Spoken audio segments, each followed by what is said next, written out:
Good afternoon now. It's about 12:10. We are going to go ahead and attempt to call this Housing, Urban Development and Zoning Committee meeting to order. Madam Clerk, please call the roll. Alderman Cone, Alderwoman Schweitzer, Alderwoman Keys, Vice Chair Sonier, Alderman Browning, Present.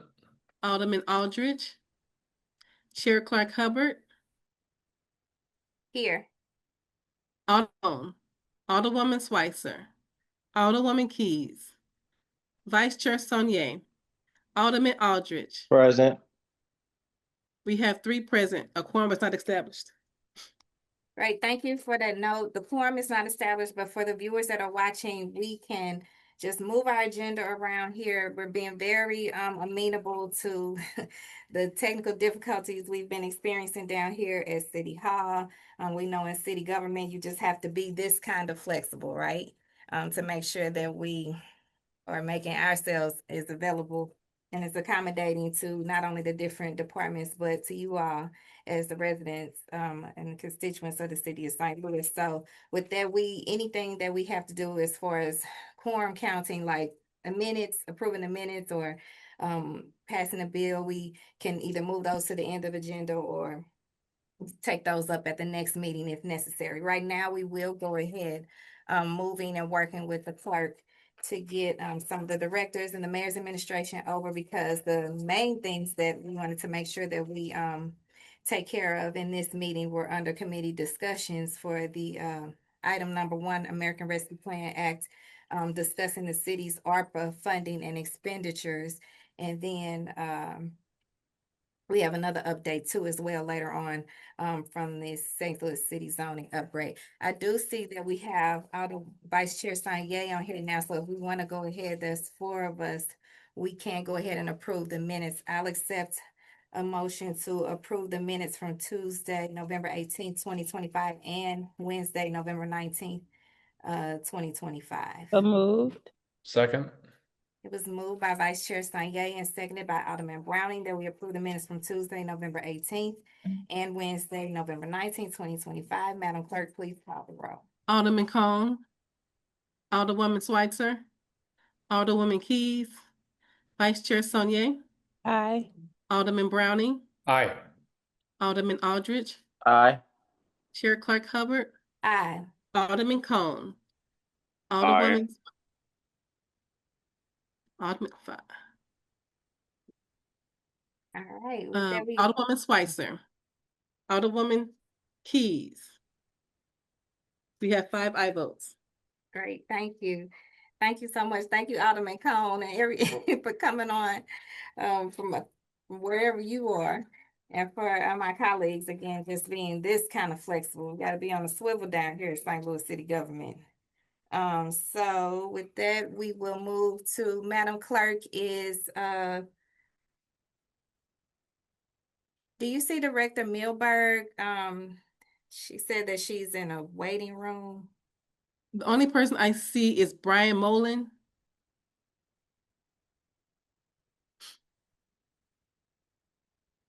Brian Molen. She's using the old link, Chairwoman. That I was in the same waiting room before able to join. Okay. So let's see what we need to do to get I just Director sent Milberg. her, I did just send her my link, so if she come up, it may say Rasheen, but I did send her, my panelist link, so. Okay, let me get that to the clerk. We apologize. We assumed that it was the same. We asked if it would be the same link that was on the website. So do we need to change the link on the website as well, STLTV, for people?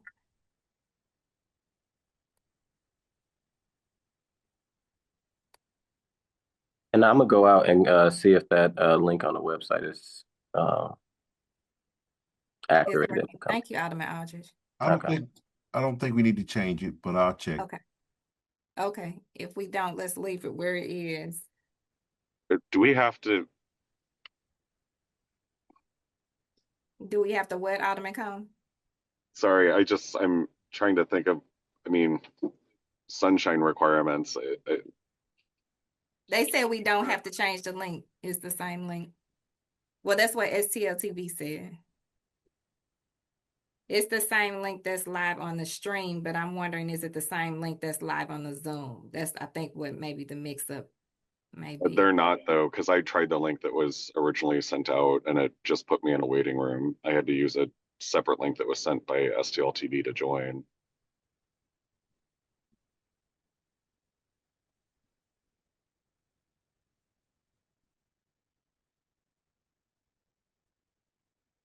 How many more people you need to join into the panelist side? Just one?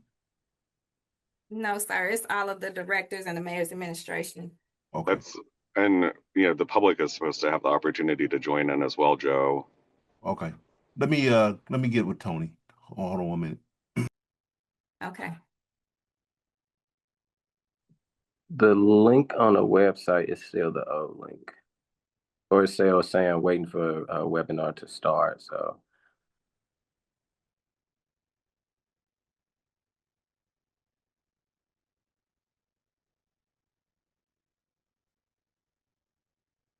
This must be some real important information we getting ready to get out today.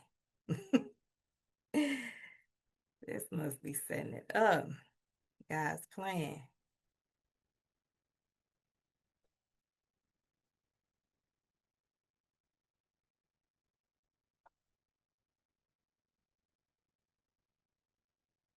Hey, Joe. Shameen, this is Ken. Oh, Joe's consulting with Tony to see what we need to do about the link. okay. Hey, Ken, then can we please go into a recess while we get Okay. this figured out, Madam Clerk? Okay. Do we need a motion to go into the recess? Okay. I make the motion that we go into a brief recess. Second. It was moved by Alderwoman Clark Hubbard, seconded by Vice Chair Sanye. Madam Clerk, please call the roll.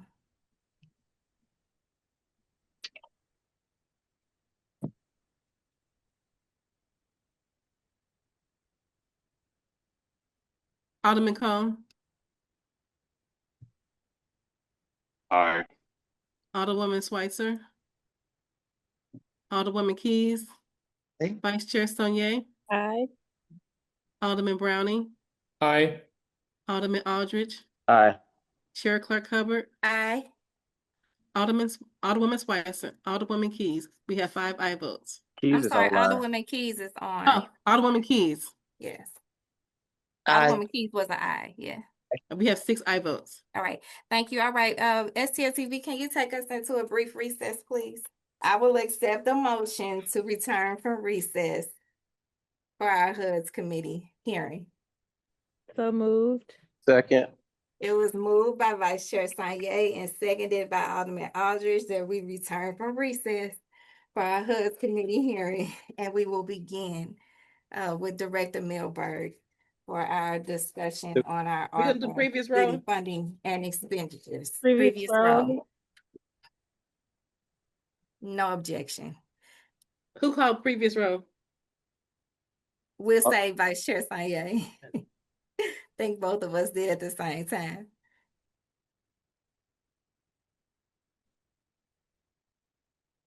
All right, Madam Chair, am I ready to roll? We're ready. All right. Well, good afternoon. I apologize. Good afternoon, everyone, and thank you for your persistence. Thank you for your patience. Thank you to our city department team for your flexibility and your patience and your persistence as well during a very busy week and especially a very busy day for so many of our departments. We appreciate all of our alders. We appreciate all of our department team members. We appreciate the board clerk's office. We appreciate STL TV for everything you've done to get us to this point. So without further ado, would you all be able to bring up the slide deck that we have sent over? Or am I about to break the system again?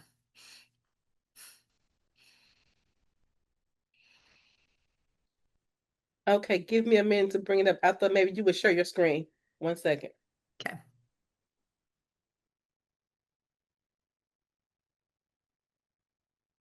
And just as a caveat for the public watching, and I know Alders were sent this information earlier, but our streets department folks will not be presenting their portion of this presentation today, given the work that they're doing out in the community today to keep our streets clear and keep treating those, keep widening the plow path and whatnot. So I'll be presenting for their portion of the slide deck today as well. And just so folks know, all of your alders have been extraordinarily helpful and responsive in flagging any issues on streets, being communicative and collaborative. So our thank you to our partners over at the Board of Aldermen for giving us and funneling to us real-time updates and information about what's going on in your neighborhoods as well to help our streets crews really address problem areas and keep everybody safe.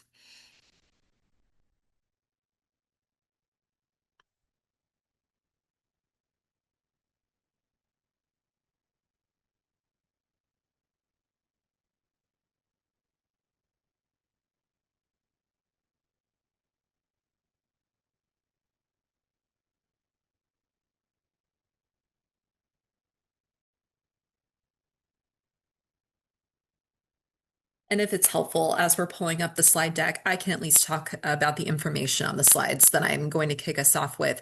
And that way it'll tee us up for the City Councilor's Office, our first departmental entity presenting. So we can skip ahead to their slides as soon as we're able to bring that up.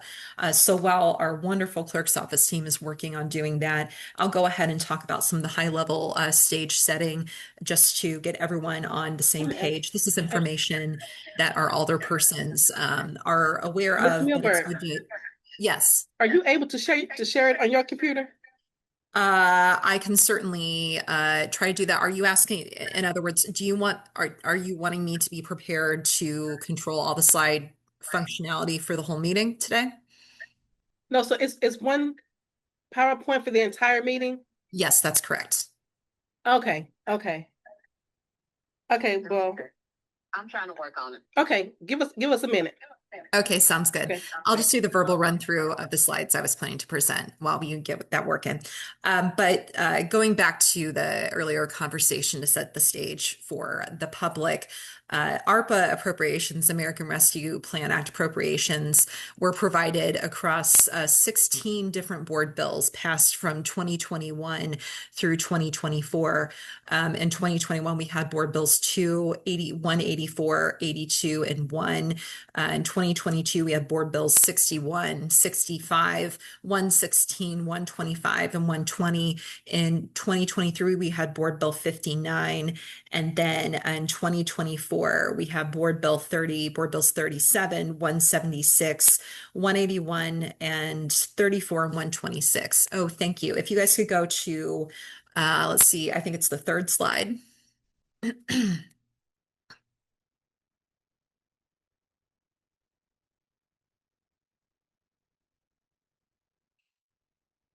Perfect, thank you. So that's the visual rundown so you can see all the different bills. And let's go to the next slide, please. Implementation takeaways, thank you. And so throughout this process, it has been a process. There's been a few different phases of ARPA. One is the actual receiving of the funds. So it came to the city in 2 tranches. The next phase was ensuring that all these funds could be obligated. What that essentially means at a high level is contracted. And the phase that we're in now is the compliance and monitoring and the deployment phase of that. As this committee heard during the presentation earlier in November from our ARPA compliance and monitoring team, who are doing such tremendous work with the support of our City Councilor's Office. The efforts to monitor and track ARPA implementation are fairly extensive, given that there's over 400 different individual projects that have been supported through these ARPA dollars. In addition to that, there's been, of course, the lift of navigating the regularly updated Treasury guidance for cities. Some of that's been helpful, some has been challenging. So all that is a little bit of stage setting to kick things over to our departments to share that this has been what they've been navigating through as well. And so, Madam Clerk, if you go to the next slide, we will go ahead and transition over to our City Councilor's Office team. And if you wouldn't mind throwing a hand up just to support STLTV and our City Councilor's Office so they know who is going to go next, I think that would be helpful. And we will kick it over to you all.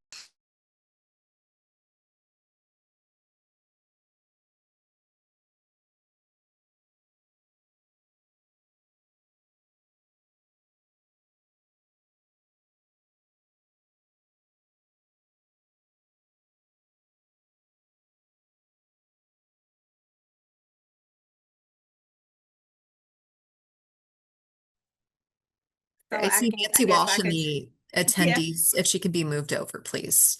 And then we'll also want to move over Brett Delaria. We have the city councilor's office. Yeah, and if we could also move over, it looks like uh, Brett and Delaria is also going to be presenting as well for our public safety team. Don Rowe can also be moved over, DPS Director's Office, April Griffin, Matt Poirot. It looks like actually all these people can be moved over to the presenters list. Director Nancy, this is Milberg Nancy is the Walsh. city councilor's office over already. I want to make sure we named him as well. Yes, Councilor Nancy Garvin. Walsh is presenting Okay. to the city councilor's office and is ready to present. Yes, Actually, I moved actually, him over. Michael Garvin is presenting if he's on here. Michael Garvin. I don't see a Michael Garvin on. Yeah, I don't see him on, Nancy.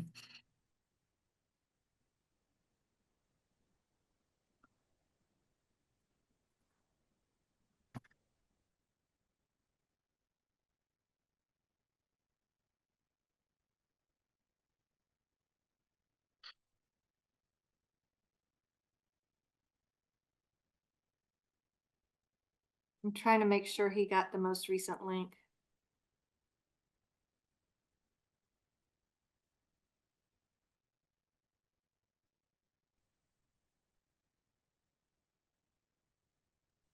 Well, I see the water division is on, and water division is next up in the presentation list. So Nancy, how about we first kick it over to the water division so they can go ahead and get started with their part. And then once we're able to get Mike Garvin on, perhaps we go back to their portion of the slide deck. Would that work for everyone? Thank you.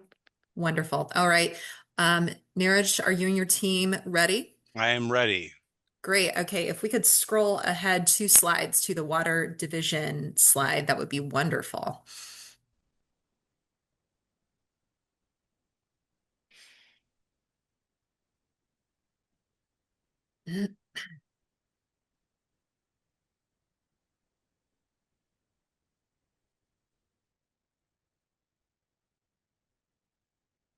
There we go. Perfect. All right. Good afternoon, Madam Chair, members of the committee. So as you can see, and thanks Casey for kicking us off here, through the technical difficulties as well. Thank you to all the team for getting us going and to this point here. So, Casey was talking about where we are in the process. We're in the progress of deployment of these appropriated funds. And so what you're looking at here is the $2.2 million that was appropriated as part of the Water Relief and Infrastructure Ordinance 71864. So this comprises of a number of projects, which we'll go through in the next slide, but we have $2.2 million in programmed funds. And so far we've hit 1.277 million in expenditures. And this is fresh data as of November 30th. Next slide, please. So I mentioned, we do have the infrastructure portion and also the water relief portion. What you're looking at are the 4 vendors that we have that comprise this $2.2 million. Ultimately, it is, one project for the water relief that is being run through the City of St. Louis Collector of Revenue and also United Way of Greater St. Louis. That total, those 2 numbers there is $1 million. And this is a water utility bill assistance program that we have kicked off, are implemented. You can see the percentages that we've utilized here. This was announced a little over 3 months ago. These funds are to help city residents with their water bills that are past due, in getting them back on track. And it fits into multiple eligible use categories of the ARPA funding. So, this fits into the responding to the negative economic impacts of the pandemic, and also utilizing the funding for programs or services to those that were impacted by the negative health and economic impacts of the pandemic. So, certainly we had a moratorium on water shutoffs as a result of the pandemic, and a lot of people that did feel that health and economic impact did fall behind on their water accounts. So we have approved approximately 390 applications. And as you can see, we've got 151,000 that's been expended towards assistance on those bills. And then similarly, the United Way vendor agreement, we have developed the program, the application portal, and we'll talk a little bit about that in the coming slides, but we are about a quarter of the way through on that funding. So moving into the infrastructure piece, you can see the first and last project there. We do have a 60-inch transmission main that was leaking, and need of repair. We did actually do some infrastructure replacement as a part of that project. This funding went a long way to support ongoing activities that we have in the water division to improve infrastructure. Certainly, there's a long list of capital improvements needs, that totals hundreds of millions of dollars. We're in the process of our water master plan to quantify the scope and scale of that list, just how big and how much it's going to cost. But this is one of those necessary projects that was impacting the public and needed to be addressed. So you can see we're 100% utilized on that amount of funding for that replacement of 80 foot of 60-inch water main. The other project we have is a 12-inch water main replacement in East Grand at Hall Street. This was a little over 1,000 feet of 12-inch water main that we contracted, to get those funds obligated and are mostly complete, actually. The mains have been installed, the street has been restored. We're working through, some of the closeout of the project, some of the appurtenances, the water system, the fire hydrants, some of the valve work. So, and then this slide here just kind of shows that first project that we had. This is a 60-inch pipe that was leaking, that failed in a very busy intersection at Clayton and Big Bend, that transmits treated water from our Stacy Park Reservoir to the city of St. Louis for the residents and businesses. So, you can see there's a photo on the lower left of a leak that sprung.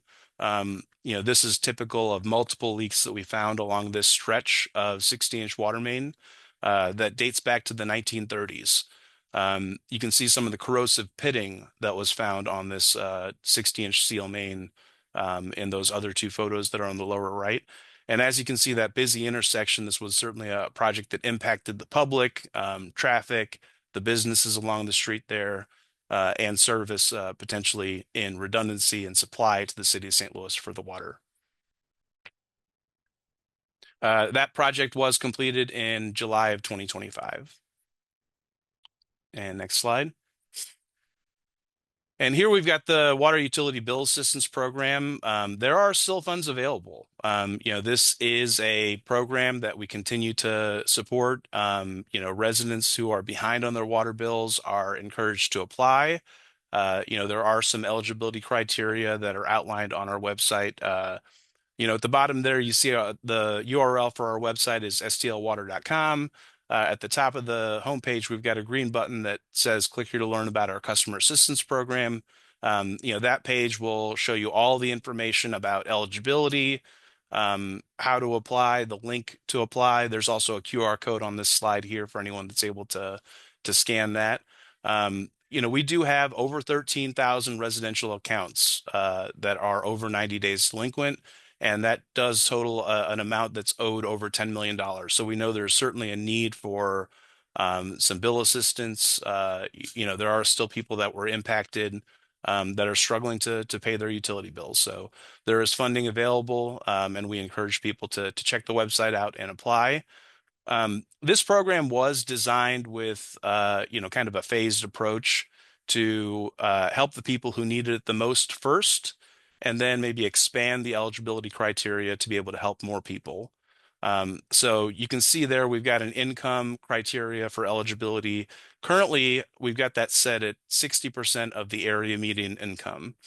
We've got a table on our website, but that shows these income limits for various households with certain numbers of people in those households.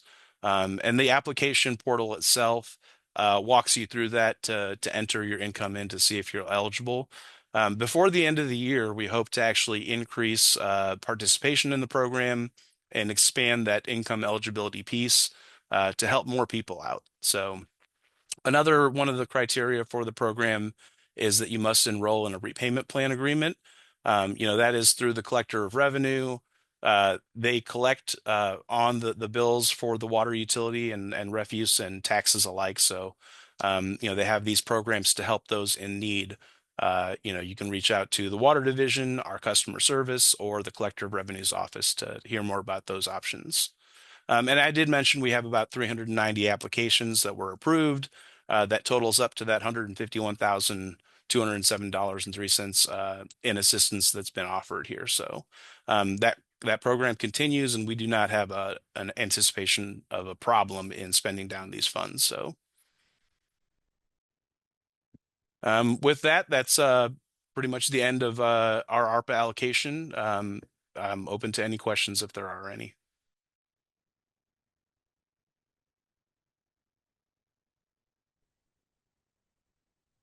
Thank you. If there are no questions, I would ask if we can, it looks like we have City Councilor Garvin on, if we could go back up to the first, to the preceding slides for the City Councilor's office. Before we move on, I have one quick question. Sure. Thank you, Director. I just wanted to note and call out that you had said you have about $10 million in unpaid bills, and yet this amount of money that was allocated to you and that has been used to help pay bills doesn't come close to that. So I know we're going to be having a later meeting in the Public Infrastructure and Utilities Committee to discuss some needs of the Water Division, but just wanted to call that out, that the amount of money here for this program is not going to come close to paying those unpaid bills, which the Water Division depends on to pay its operating costs. So just wanted to highlight that, and then happy to hand it over to Councilor Garvin. Sure. No, that's correct. I mean, we encourage people to apply who are eligible. It certainly helps us out that people are receiving these bills and paying them as well, but we know there's a need out there. So thank you.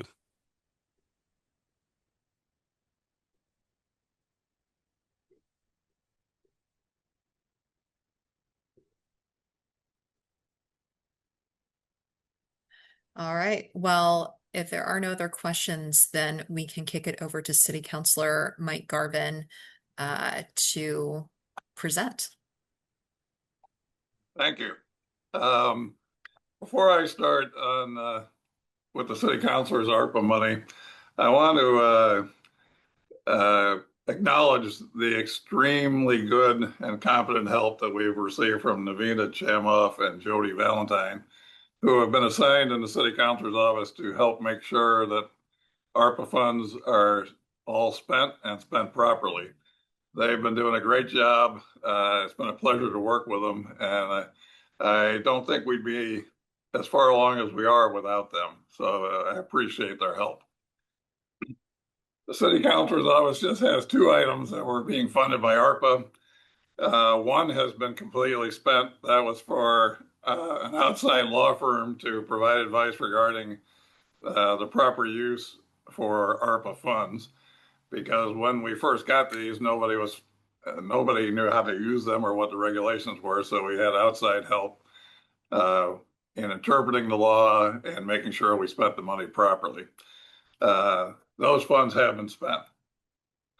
The second item was case management software for the City Councilor's office. That was designed to at least bring our office a little closer to the technology that our opponents have in litigation, which is extremely helpful when you have good technology and tracking your cases and discovery deadlines and things like that. The original vendor that we started with, it turned out they could not perform to the extent that we needed them to. So we now have an RFP for a replacement. We fully expect that that replacement will be in place and the money will be spent long before September, which is the only two items that we have are those two that I've mentioned. So I think the City Councilor's office is in very good shape in terms of getting it the ARPA money out the door. Beyond that, I don't have much to say, but I'm happy to answer any questions.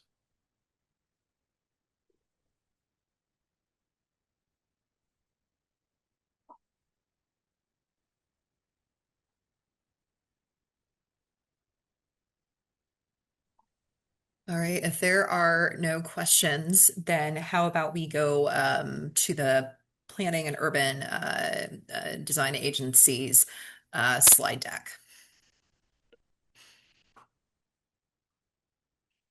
Thank you. Don Rowe, Planning and Urban Design Executive Director. And I'm going to talk about three things that are all consulting contracts. And before I do that, I'll make mention that we receive no ARPA funding for employees. And I say that because we don't have the challenge of how we can use them at the moment.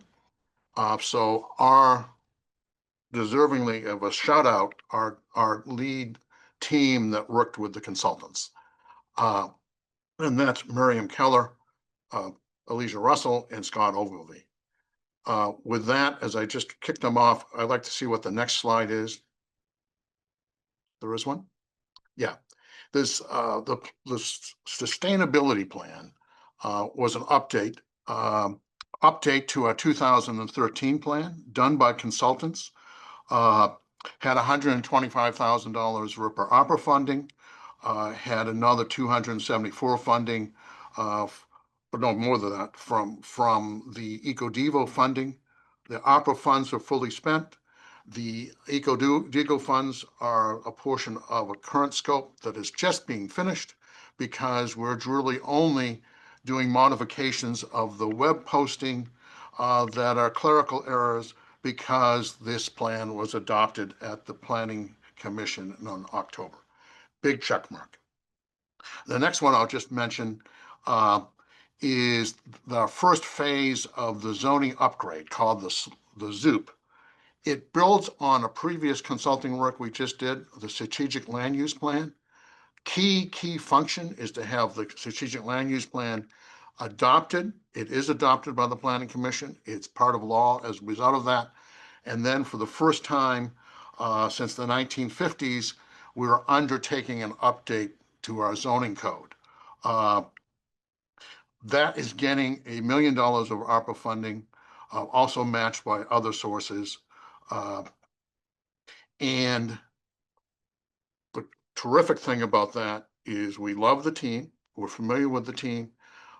We've spent some of that money now, but all of it is obligated between now and September of 2026 from the work orders that they will have and the milestones they have under contract.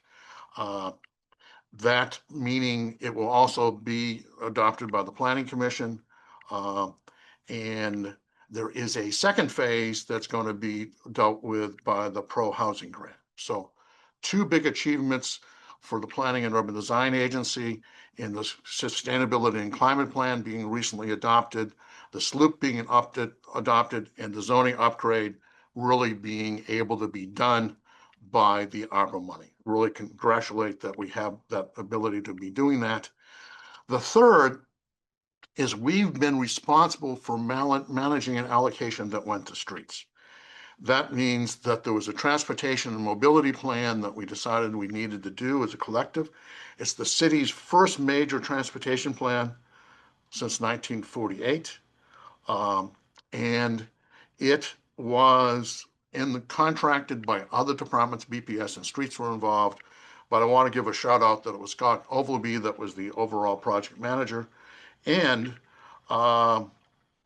officially adopted by the Planning Commission at the November meeting.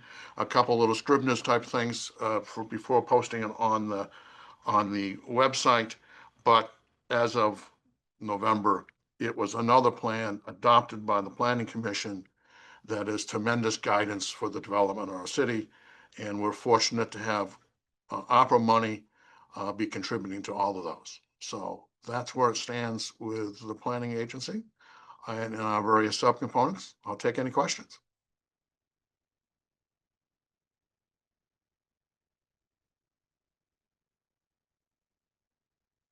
And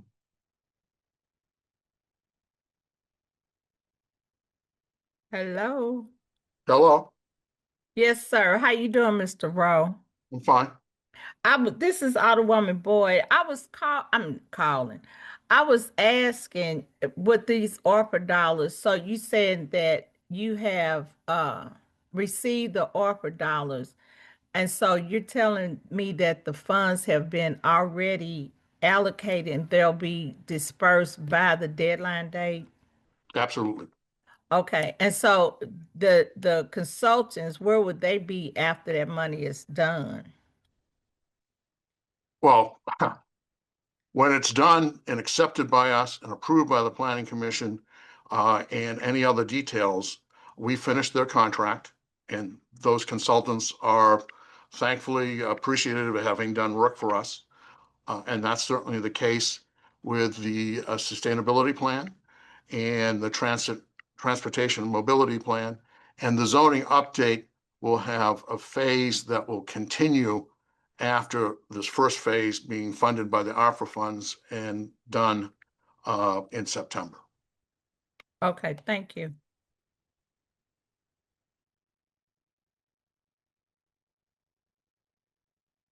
Any other question? No, sir. Thank you very much. Okay.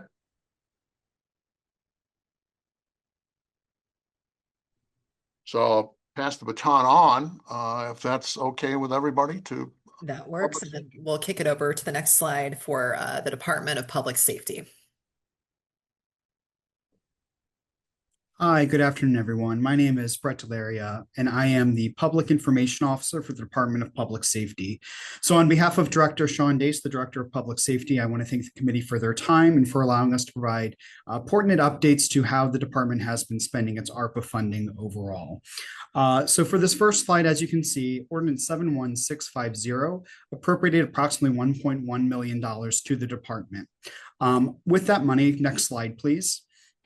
That money has gone to Central Square Technologies as our primary vendor to upgrade our 911 computer-aided dispatch system, or CAD. That money is being utilized to directly impact resident safety and emergency response efficiency, ensuring that the system is upgraded and competitive across the board, coordinating across fire, police, and EMS. Of the 1.1 million approximately money spent, $690,214.07 has been spent on milestone 1 and 2. That is approximately 62% of the funding that has been spent already. The remaining 38% has been committed to phases milestone 3 and 4. Both of those roughly come up to a little bit over $400,000. Milestone 3 will invoice about $300,000, and then milestone 4, when the program goes live, will invoice about another $100,000, completing the total spent of the ARPA allocation. We do have a go live plan scheduled for tentatively March 2026. That allows and ensures that the money is spent well before the ARPA deadline of spending. There are weekly, bi-weekly meetings going on between Department of Public Safety, the vendor, and the police department to ensure that this stays on track and on schedule. We have made a request. There have been requests in the past to make changes to the deliverables. At this point in time, we've addressed that with all those stakeholders to let them know no more changes can be made at this point to ensure that we stay on schedule to spend these money at appropriate time to ensure that it's all spent before the deadline for ARPA funding. With that overall, the go live, that final amount that is going to be spent in milestone 4, that is for the annual subscription for the software programming that the CAD is providing, and that is already planned in the budgeting as well. With that, those are the main updates that I am happy to provide. I'm happy to take any questions that individuals might have regarding the spending of these ARPA dollars.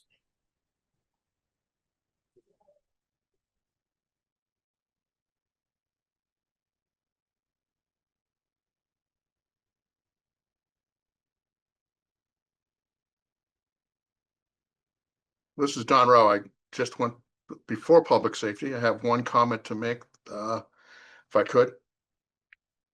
Not on public safety, but a follow-up to Alderwoman Boyd's question. Please go ahead. Thanks.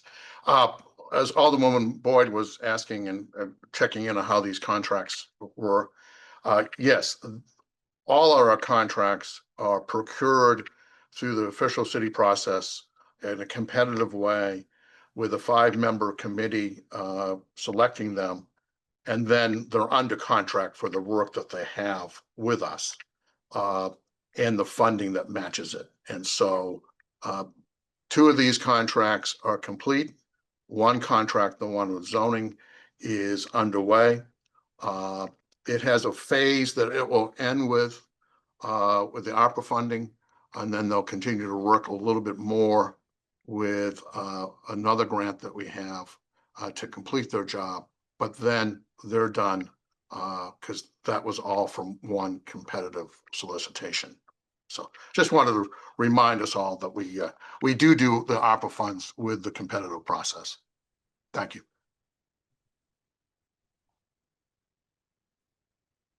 Go ahead, Alderwoman Boyd.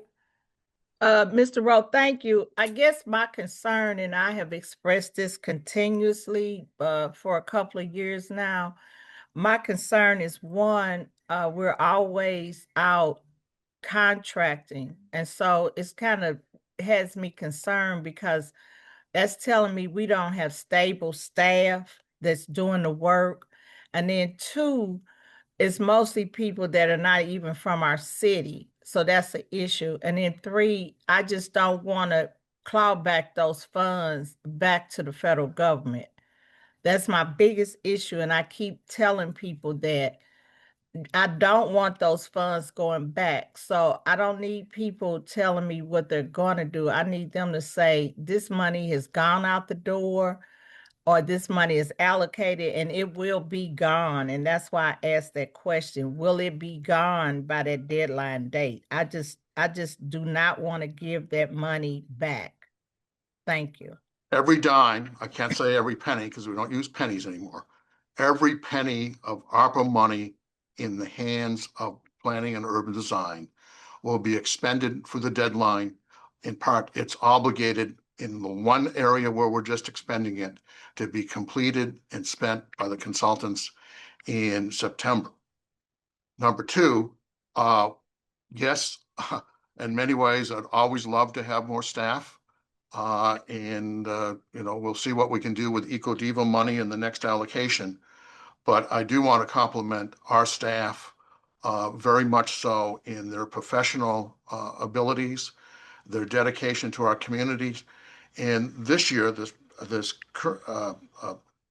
past budget year, we were very conscious of making sure our team, which we have several newcomers, got professional education by attending conferences and seminars. So they're very, very good. Love to have more. And then our procurement is out there and posted, and we get more people, obviously, that respond.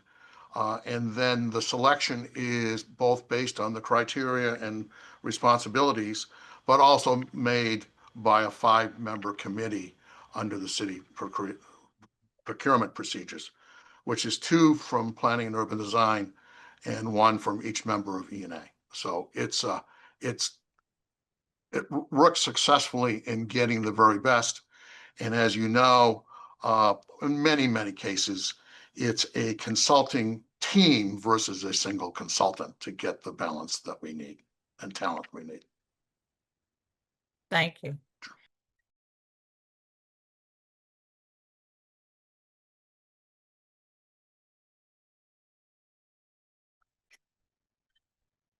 Okay, well, if there are no other questions, That'll do it. I think I exhausted it. let's see here. Okay, looks like we will go to the next slide deck then. Perfect. Good afternoon, members. And Madam Chief of Staff, whenever you want me to begin, let me know.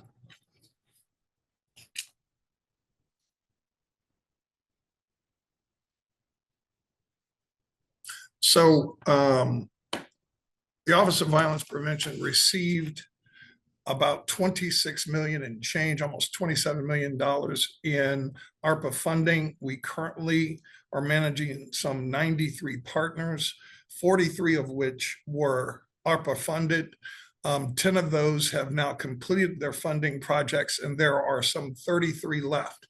Of that 33 remaining, there were 15 different individual contractors that the committee wanted us to do some research on and to provide additional information to the committee. Next slide, please. And just go back real quick, Madam Casey. So if you will look on here, we actually, our bottom number, these numbers are as of September 30th. We have an updated numbers that they should be 14,560,210 in expenditures. So about $1 million more up in expenditures as of November 17th. Next slide, please. So we had five major categories in which these funds were broken up into: community violence intervention, youth diversion program, summer youth and year-round programming, violence reduction programming, and Pell Grant assistance. Of those, in each of those total up to about $26 million total. Again, with about $14,560,000 as the current amount spent, that gives us a remaining balance of about 11 million and change. It's right in there. Of the vendors that there were some remaining funds, we have, and if you go to the next slide, I don't know which ones you have. Oh, that's the building division. Well, we had provided to the mayor's office as well as to the committee additional slides that show who our key vendor that we were monitoring. We have met with each and every one of them. Yeah, I don't believe it's been included within this series of slides, but in each one, we have received spend down programming as well as their spend down and end of contract spending projections.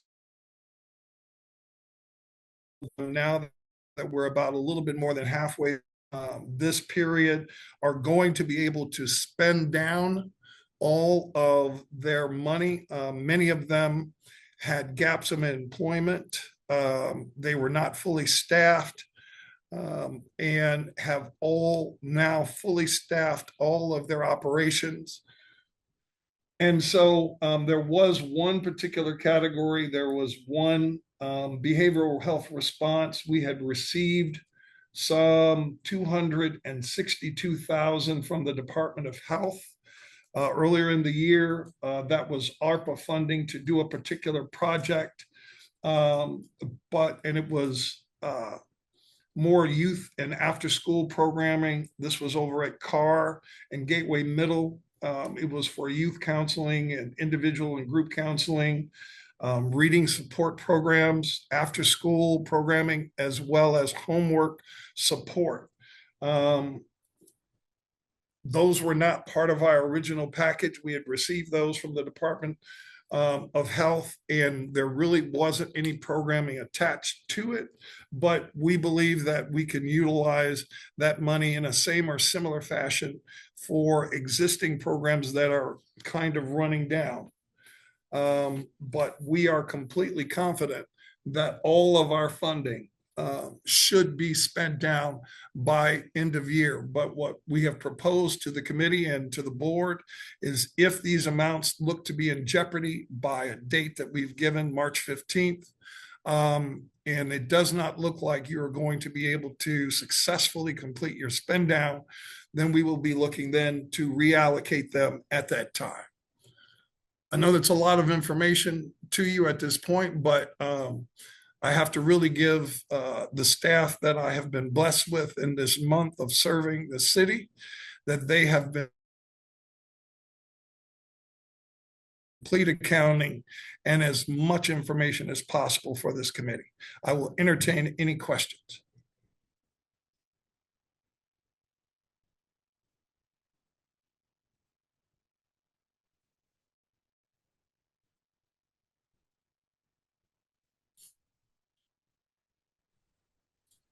All right. Well, if there are I can't hear you, Madam Chief. If there are no questions, just watching for hands. Okay, I'm not seeing any hands raised. Given that, thank you, Mr. Tier, and let's go ahead and go to the next slide deck for the building division. Thank you very much. Good afternoon, everyone. Dylan Mosier here, Deputy Building Commissioner. The building division, which was appropriated and programmed $13 million in ARPA funds, to date has used ARPA funds in 2 different programs. The first being a now defunct private vacant property stabilization program known as Stable Communities. And then currently through a CDA building division interagency agreement, there is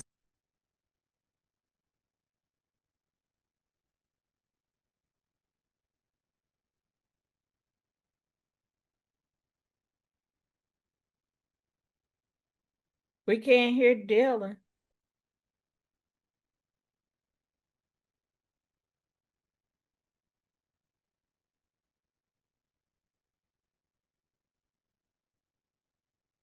Yeah, we can't hear him. I don't know what happened. Casey, we don't know what happened to his Yeah, we can hear. microphone. Yeah, it looks like, let's see. Trying to see if he's still on. He's still on. He just on. can't hear. Yeah, we can still see him. We just can't hear him. Okay, let me see if I can send him a quick message. Many of you know that this being Don, people would sometimes love to see me, but not hear me. Did he mute himself? His microphone looks like it's still on. Yeah. Let me see. Okay, we're chatting. Hang on. No, he was talking. It didn't have it where the mic was off, but we just couldn't hear him. Okay. How about this? Hang on one second. Let's see. Okay. I think you can hear us. How about this, Dylan? We might just have you do the classic, just restart your computer. And we'll try to get you back in again and see if that resolves the issue. In the meantime, let's go ahead and pivot to the next slide deck, which is for Slate. Dylan, we'll give you a little bit of time to go ahead and restart your computer. We'll get through Slate. Hopefully that resolves the tech issues. And then after Slate presents, we'll go ahead and go back to the building division and see if we can restart that.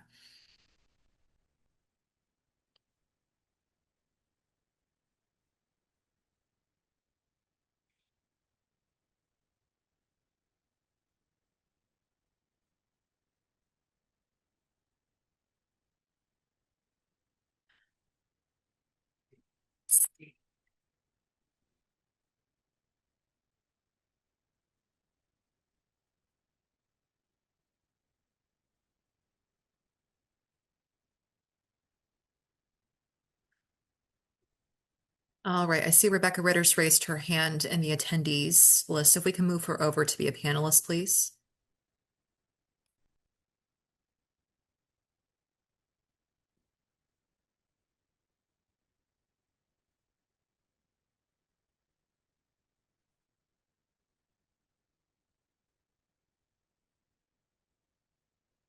Okay, Rebecca, take it away.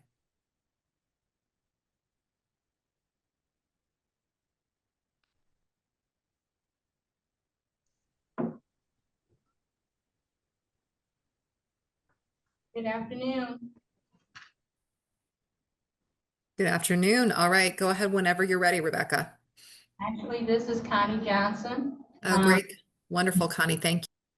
Yeah, good afternoon. Connie Johnson, Executive Director for the St. Louis Agency on Training and Employment.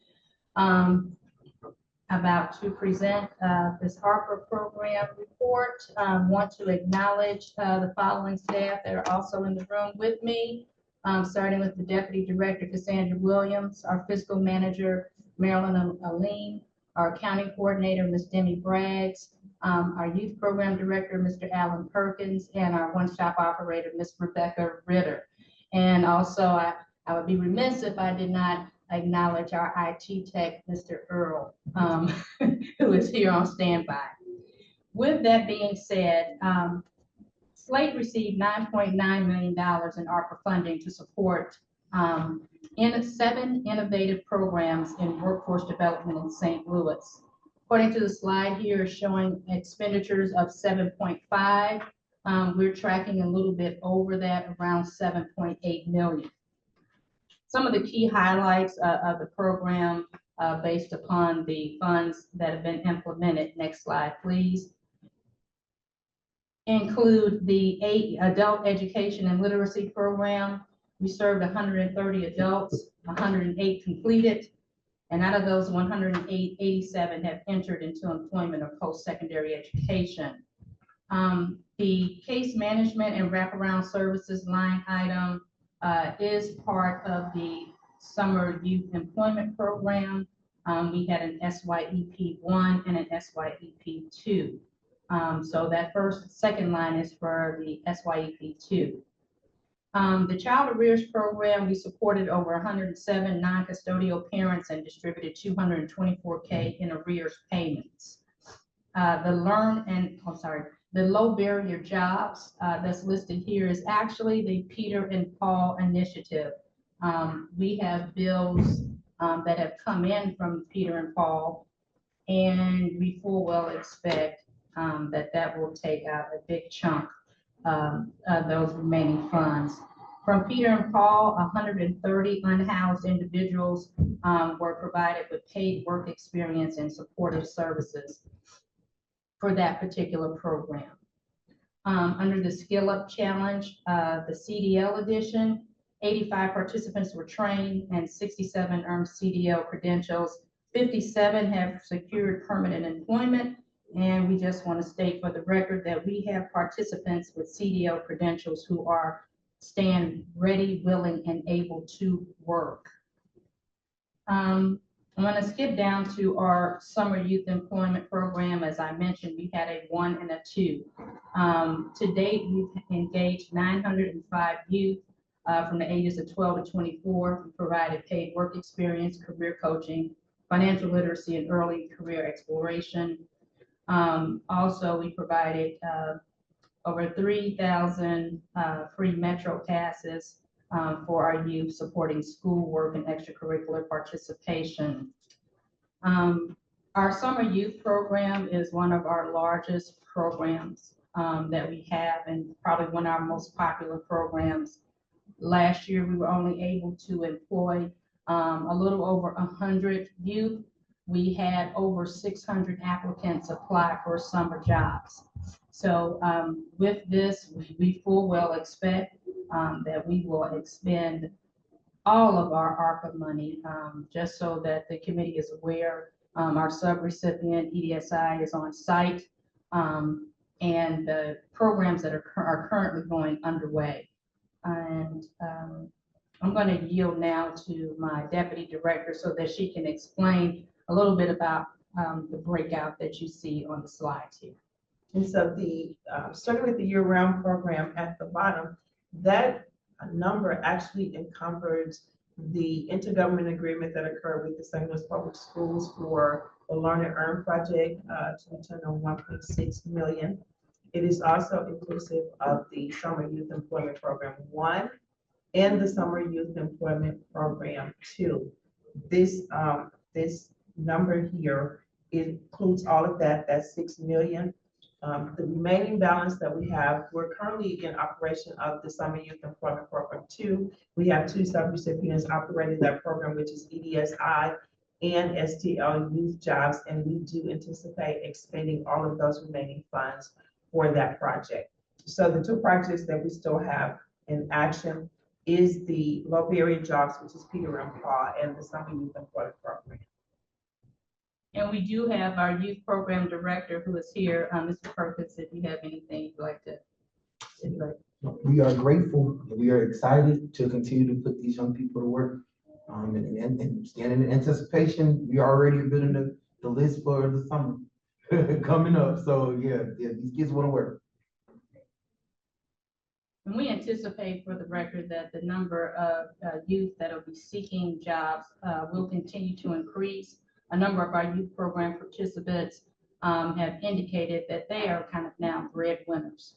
Many families have been separated because of the tornado. And so you can only live at your cousin's house for free for so long. So we've got a number of youth who are coming, trying to get some kind of part-time employment, and we full well anticipate that we will have another 600 applicants again. So we stand ready, willing, and able for any additional ARPA funds to make sure that we can get these babies to work and keep them off the streets. That concludes my report. Happy to answer any questions.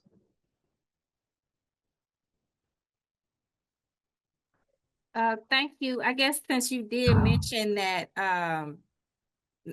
the additional need, if there was opportunity, is that something that you've already discussed?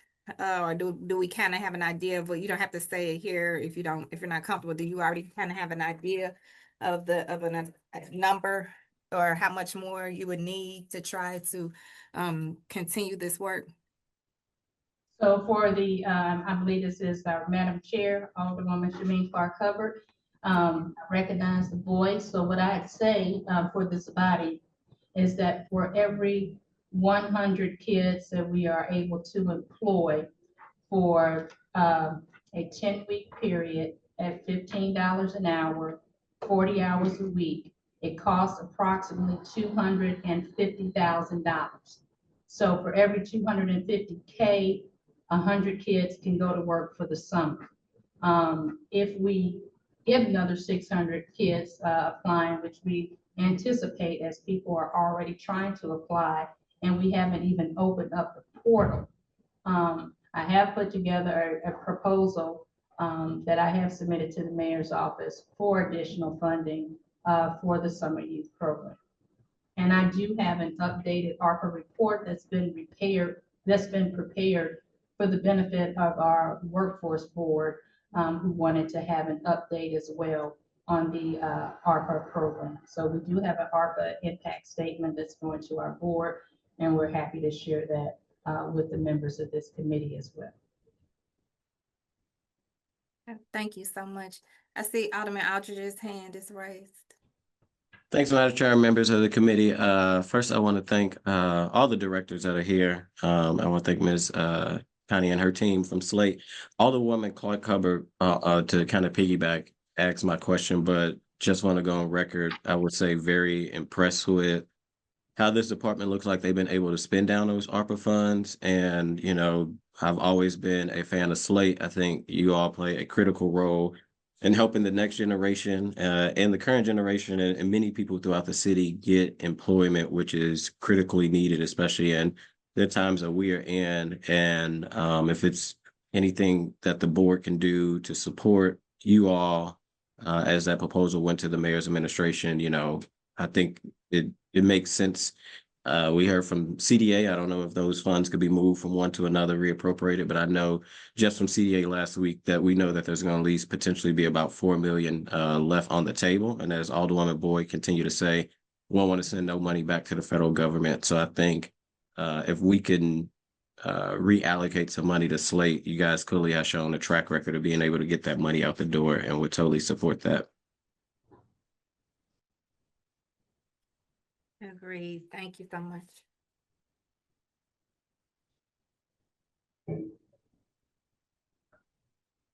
You're welcome to wrap up if nobody else had any other questions for Slate.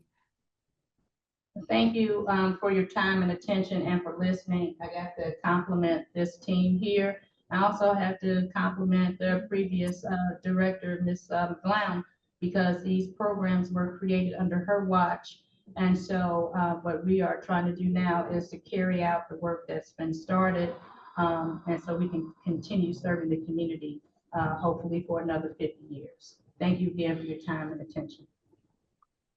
Yeah, I continue to echo the gratitude for Frederica McLeod as well, and all of the work and the seeds that she planted that are absolutely now our responsibility to make sure that they continue to grow.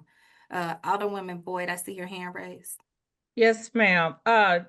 Thank you all for coming. I wanted to ask, and I have been asking this for quite a while. Have Slate ever thought about doing satellite sites? Yes. Yes, ma'am. So Alderman Boyd, it's my understanding, and I probably will yield to my deputy director, that Slate was part of the proposal for the Monarch building. And that we were going to put a satellite office in that building, should that project come to fruition. At this time, we do not know where that project stands, but that was something that was definitively on the books for the agency, to have some type of presence off-site. Keeping in mind that we have the job center is the state of Missouri. And so we could not move the actual job center without having the full job center, without having the input and consent of the state, because there are 6 employees here on site in conjunction with the state of Missouri. We have been trying to explore other partnership sites where we can go and work off-site, maybe a couple of days a week. Currently, we have reached out to I think it's the Transition Center, specifically for the justice-involved clients, to help them. The state had an office down there, and we are looking to hopefully engage. I recently reached out to the Circuit Attorney's Office. There was a program that this agency had a few years ago, and we were given some type of office space there for referrals, for education and training programs. And I know that at one point we also had an office at Ballpark Village. That's been a few years back. So, you know, the agency does have a history of being off-site by way of partnerships. In terms of the permanent satellite office, that currently is part of the plans for the Monarch building. Okay, thank you.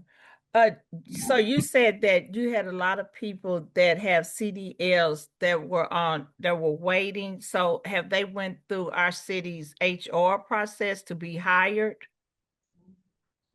Or do we even go through HR?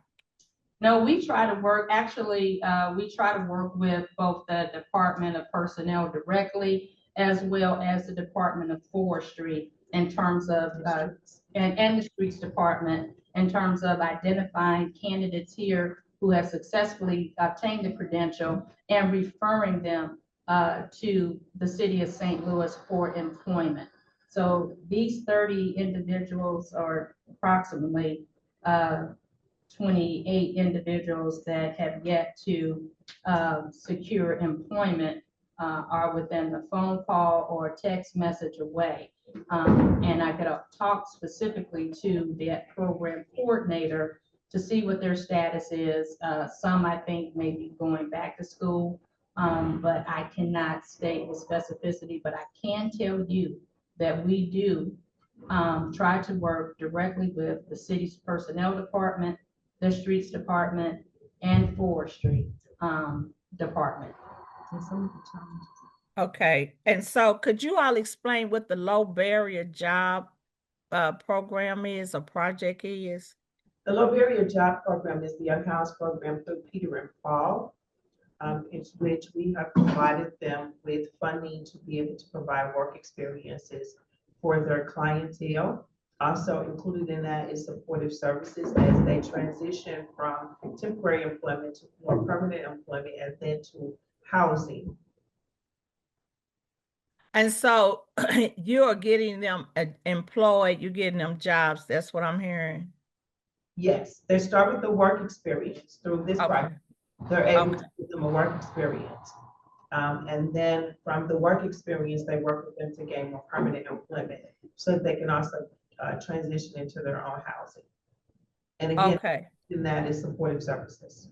And so on the average, what's your success rate? How many have you gotten jobs and gotten them settled? So according to our records, we have 130 that through Peter and Paul, we've been able to serve 130 unhoused individuals that have gone through paid work experience and have received supportive services. And that's since January? That's since actually it started last October. It started last October. Okay, so it's been a year in process. Okay. All right, thank you so much.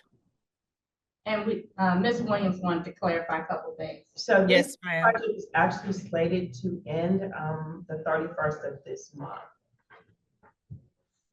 And so this is what the ARPA dollars? Yes. So my question is, because I had heard Don Rowe, was it Don Rowe? I'm lost track of who I heard. But if you have used all those dollars, can you pull from somewhere else to add to that? From those ARPA dollars, can you pull from some of these other programs to add to that that's getting people jobs? I don't know that we can pull from any of our ARPA projects to add to that project because each of these projects are earmarked for particular projects. So I don't know that we can cross funding another project. Okay, and so I'm gonna sound like a broken record. I just don't want money going back. So if there's any way we can do it, I'd rather do it than us sending any money back. Alderwoman, we will not be sending any money back because under our year-round initiative and we have our program person here. Mr. Perkins, can you highlight why we will not be giving any money back? Because we are actively recruiting. I mean, honestly, it's the year-round piece. And then we know that this summer, honestly, in preparation for this summer, we know that the outcry is so big. And so literally, we know that even with what we have remaining, and we've spent down over a couple of million already, and even what we have remaining, we know that we have to be very strategic to make sure that everyone even gets the opportunity, because the cry is way big, is way more than what we actually have. And so that's why we're actually asking for a little more money.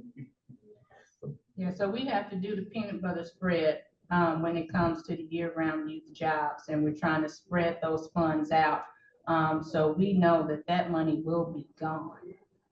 So we don't have any money from our existing ARPA pots to transfer to the low barrier jobs. But we stand ready, willing, and able to accept any reallocation of ARPA money to add to that line item because it's been a very successful project with Peter and Paul. They do good work, and I'm sure that they will support any potential addition to that pot. Clearly the need is there, that we collectively have been able to put 130 people to work within a year's time frame.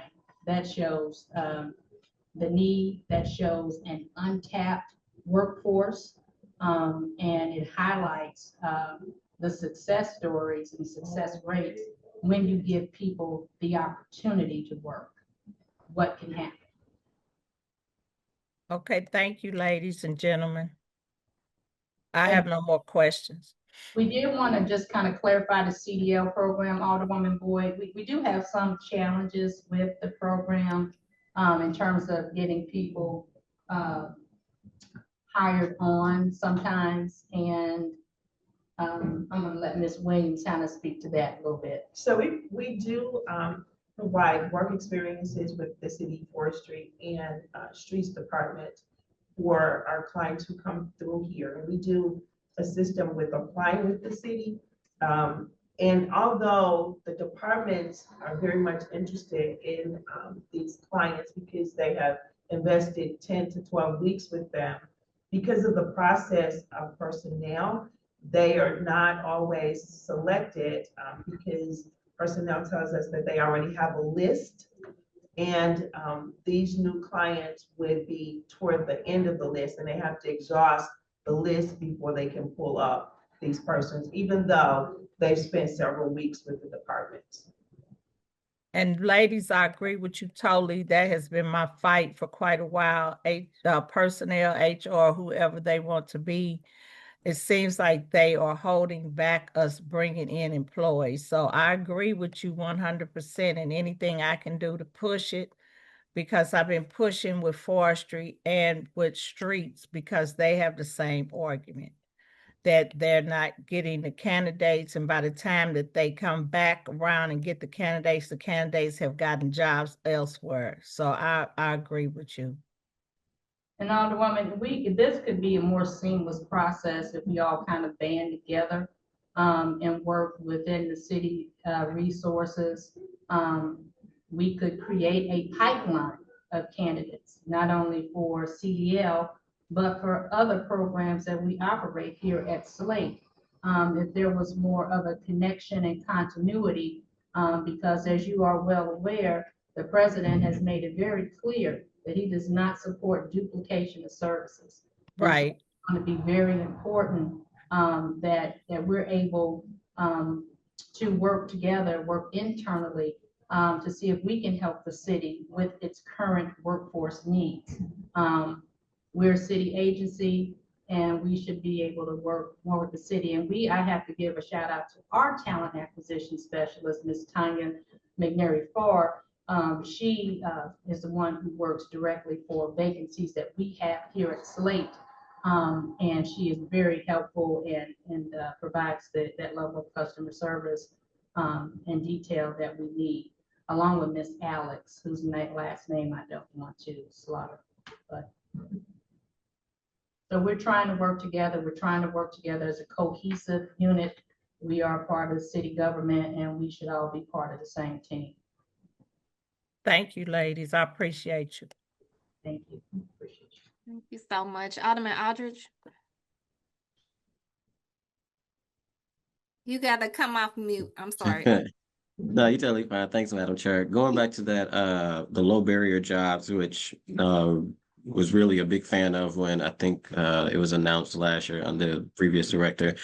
And I think it's crucially important, especially helping our unhoused residents. Peter and Paul do great work over in the 14th and helping people get unhoused residents get job and move into housing. And I know y'all partner with them very closely. Looking at that account, and I know you said it ends maybe this year. Do y'all plan to be able to get the rest of that money out the door from? Yes, Look like number that is currently sitting on the line does not include invoices that we have not paid yet. So that's awesome. True balance. And I just looked for an invoice today for $67,000 for this line that just came in today.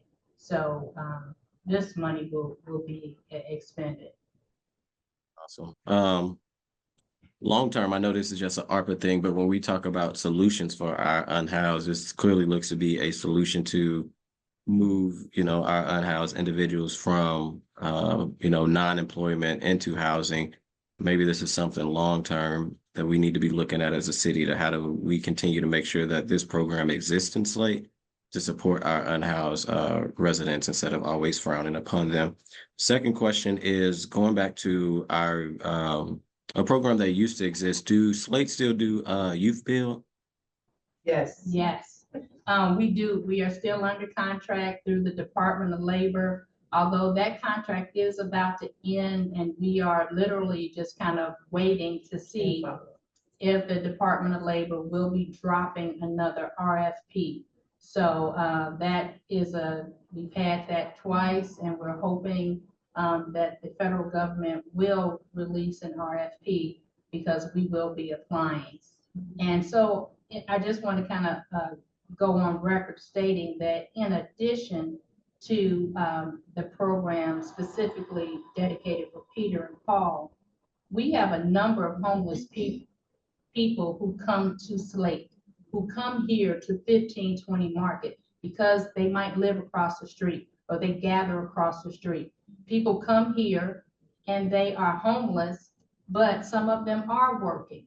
They come here, we provide them with hygiene products, we set up showers for them, and we help them with clothing needs, we help them with meal vouchers as well. So we are already serving the unhoused, and they come in, and sometimes, honestly, right now, we've had a couple that have come in because it's cold and they just sit in the computer lab, but they are actually looking for jobs. They're actually looking for jobs, and they leave. They do not create any issues for us, but they are actually trying to find employment, and we provide them with assistance as best as we can. We will note that some of our unhoused clients do need behavioral health referrals, which we do refer. People are overwhelmed with their current situations, and we're also mindful because of the holiday season that people also suffer from various forms of depression and melancholy. Thank you for sharing that, Ms. Johnson. I think sometimes we don't talk enough about the good that's happening in our city.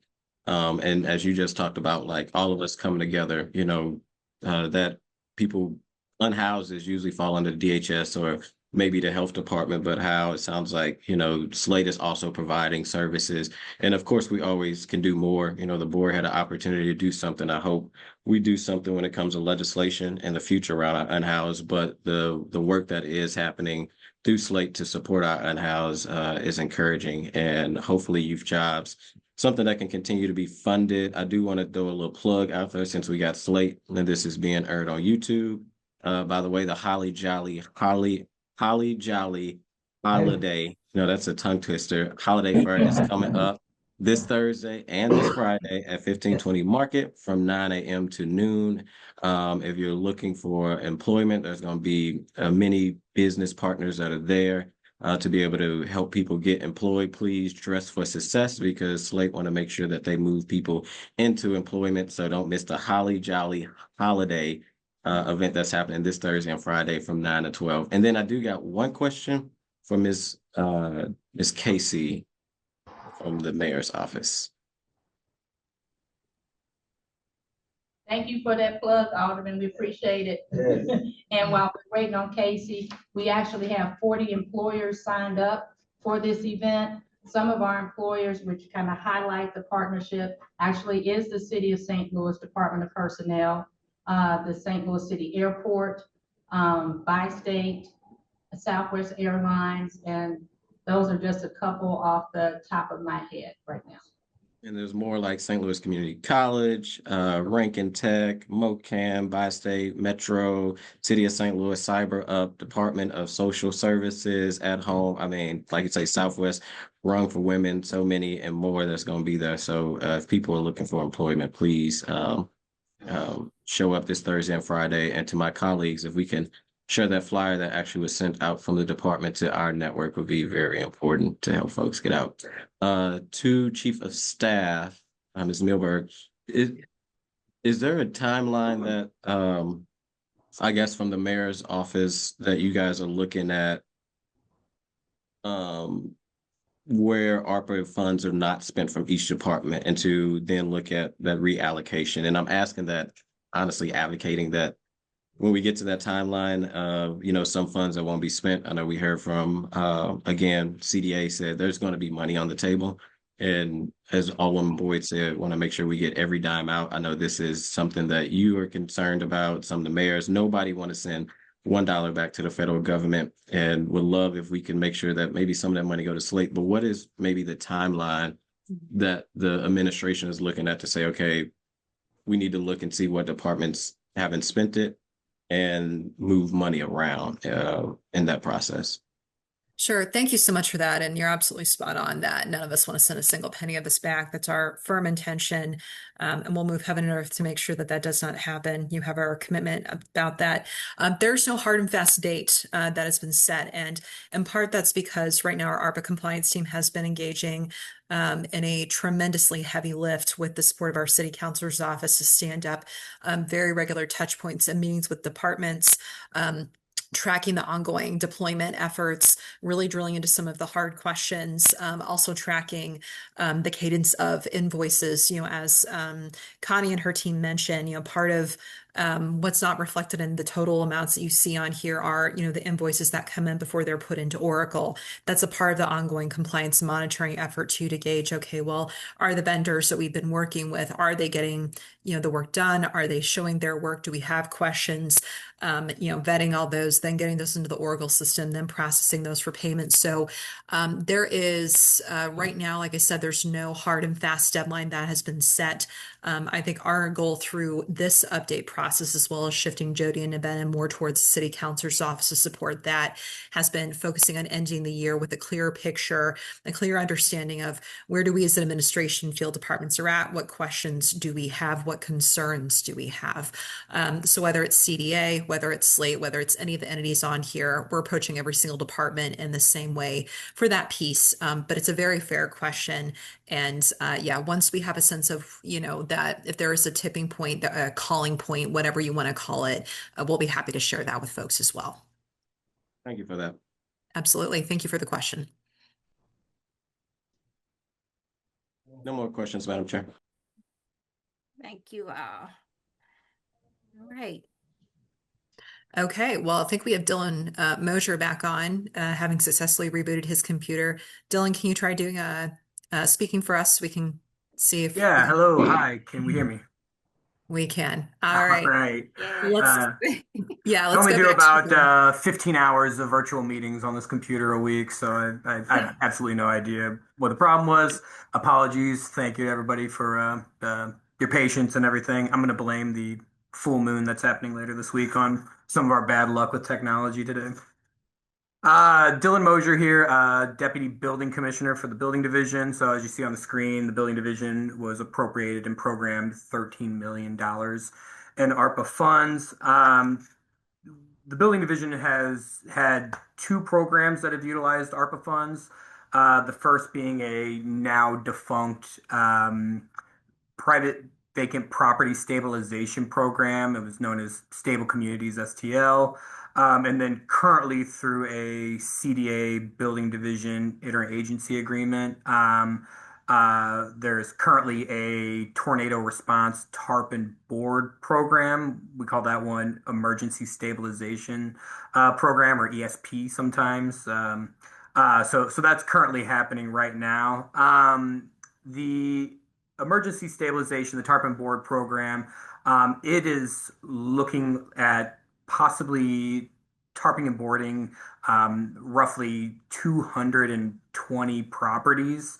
It's actually coming to kind of a close of a first phase, because essentially the way that things worked is, post-tornado folks indicated that they needed, tarp and board services for their properties and everything. And then we reached a point where we were reaching out to anybody who had indicated that they had these needs, and there are certain, rights of entries that need to be signed and things like that. And so ultimately, of the 400 plus properties that have kind of said, hey, we need these types of services, we've successfully gotten the consent and are now actively tarping and boarding about 220. That number might go up. It's kind of a day-to-day thing. Because that's kind of reaching at least a stopping point where we've almost kind of done all the work with everyone that has, indicated they were going to allow us onto their property and everything.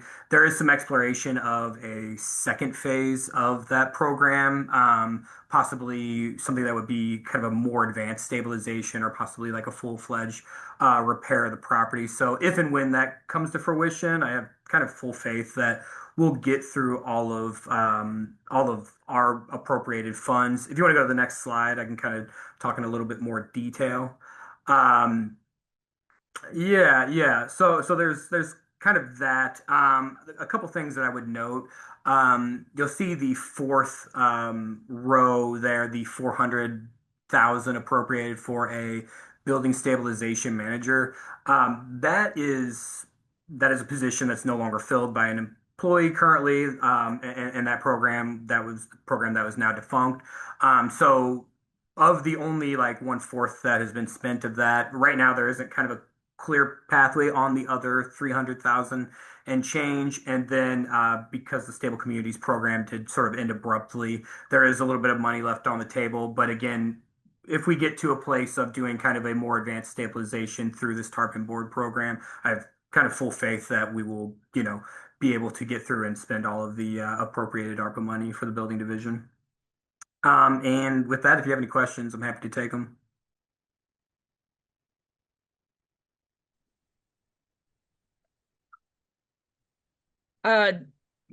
My question is, Oh, that's Alderwoman Boyd. We can't. yeah, Oh, okay. thank you. Dylan, my question is, the CDA interagency agreement, what does that consist of?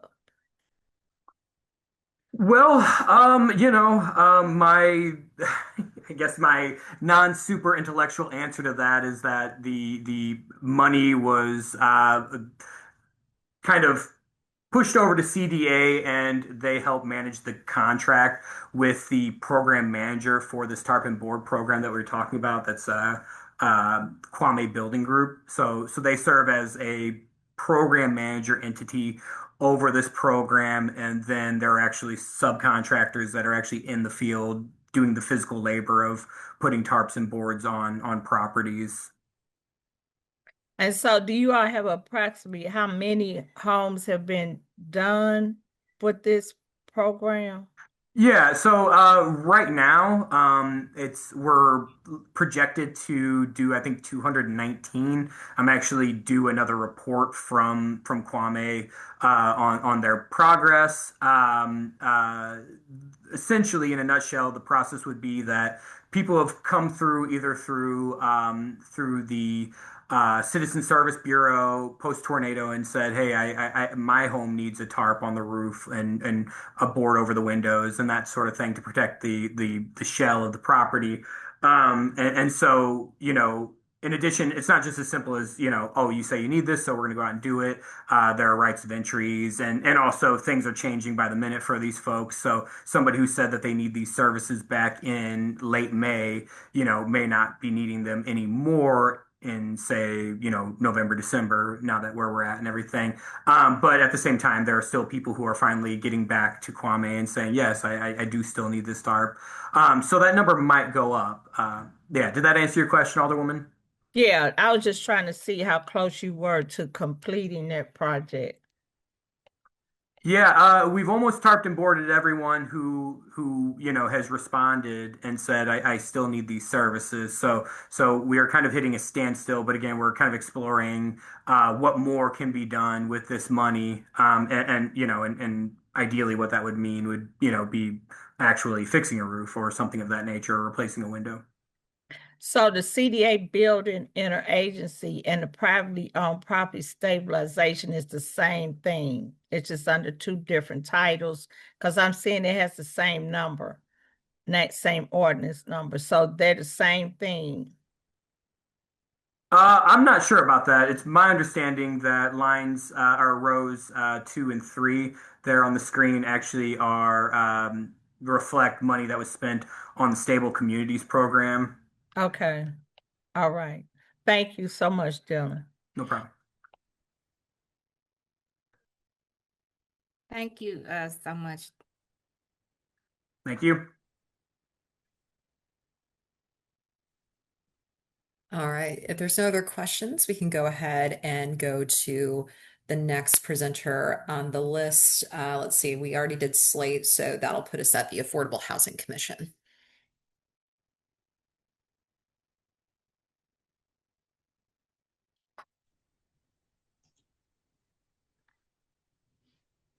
Good afternoon, everyone. Good afternoon. Can you, For okay. your so you can patience. hear me. Yes, thank you for your Okay. patience. Please proceed. It seemed kind of low. Okay. Okay, you want me to go ahead and start? Yes, ma'am. Thank you. Okay, all right. So the Affordable Housing Commission was appropriated a total of 18.6 million through the passage of 3 different board bills at different times. Let's go to the next slide. And this is a breakdown of how those funds were directed to be spent and what ultimately happened with them. The appropriated funds is the amount that was appropriated to the Affordable Housing Commission for the projects that are listed, and the cumulative expenditures are how many of those funds have been distributed, has been dispersed, or no longer in the city's account, and have receipts turned in for them. And then there's a small amount that we still have to turn the receipts in. So we had the Affordable Housing Community-Driven Food. It says administration, but the way the name of the programs were food processing, production, and distribution. Those contracts are all closed. We were appropriated $2 million, and all of the $2 million has been dispersed, and we have about maybe $23,000 of receipts and reports that still will get put into Oracle. The next line item has the housing production and preservation, which is construction and rehab. We were appropriated $10 million. We have dispersed, meaning no longer in the city's bank accounts, the $9,399,197. So we still have about $600,000 left to disperse in advance payments. Keep in mind, all of the funds have been encumbered. They were encumbered by the end of last year. So there's no more create a contract. It's a matter of the entities spending the money and submitting proof of how they spent the money, or staff analyzing all of the documents, recalculating them, sometimes requesting edits or corrections until everything is correct. And then at that time only do we then put these reports and receipts into Oracle, which you've heard a lot talked about in the previous hearings, the difference between what we actually spent and what's in the city's Oracle system. And so that $600,000 will be dispersed to the developments that we have projects with, who we will request another payment for once they reach a certain point in their development. The community outreach for St. Patrick's, they were doing street outreach to the homeless. That was $250,000. That contract closed about 2 years ago. All of the funds have been spent and reported receipts and support documentation in the city system. The legal assistance, that was $400,000, and all of those contracts have been closed now for probably close to 2 years. All of those funds have been expended, and reports and receipts submitted to this in the city's Oracle system. The mediation conflict resolution was $450,000, and $450,000 has been spent and reported support documentation and receipts in the city's Oracle system. The public benefits navigators was appropriated $1.5 million. All of those contracts as well have been closed for a while, with the $1.5 million spent and all the receipts and support documentation submitted in the city's Oracle system. The housing subsidy assistance was again housing production, housing construction, the creation of housing units. That was $2 million. And that $2 million has all been spent and dispersed, and receipts submitted with support documentation in the city's Oracle system.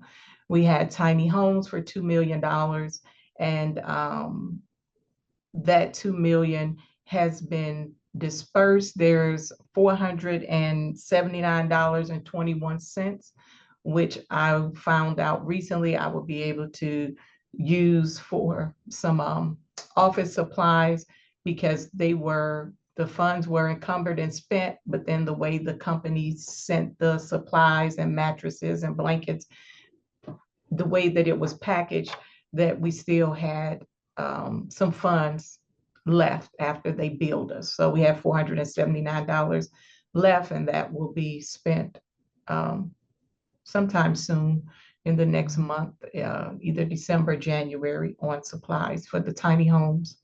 And so that brings us to a total. We have, as I mentioned, it's a little over 600,000 for housing construction and production that is already encumbered, but is actually in the city's bank still to give out as an advance, and then the 23,000 in receipts. So we have another little over 1.8 million remaining to submit receipts. Those funds have already been paid out, but once again, there's a lag and a difference between what you have actually dispersed in funds and in cities Oracle system, it not showing as having spent it yet because you haven't put the receipts. And on the housing production, I would just add that the projects are all, even though everything except for 600,000 has been paid out, those projects are still under construction and in the process of being developed at various stages. The total number of housing units that will be created with the 10 million, a total of 12 million that we were appropriated, will be 930 housing units. Out of those, about 447 of those units have directly received assistance from the Affordable Housing Commission. And with that, Madam Chair, I will take any questions.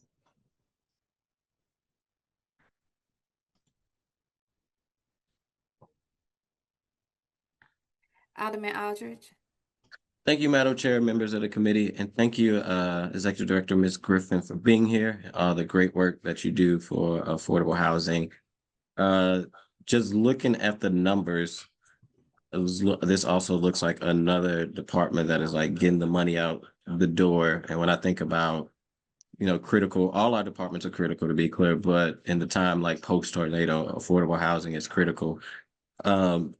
Could you use more money if there was money left on the table from ARPA dollars to get some more of that money out the door for housing production and other items that could be used in your department?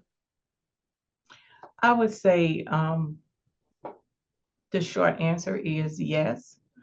Where I think, even though I would say I've not advocated for more funds, because this was quite the task to get this all done, especially with a small office like mine, and then having had more than 50% vacancy during the last 3 years.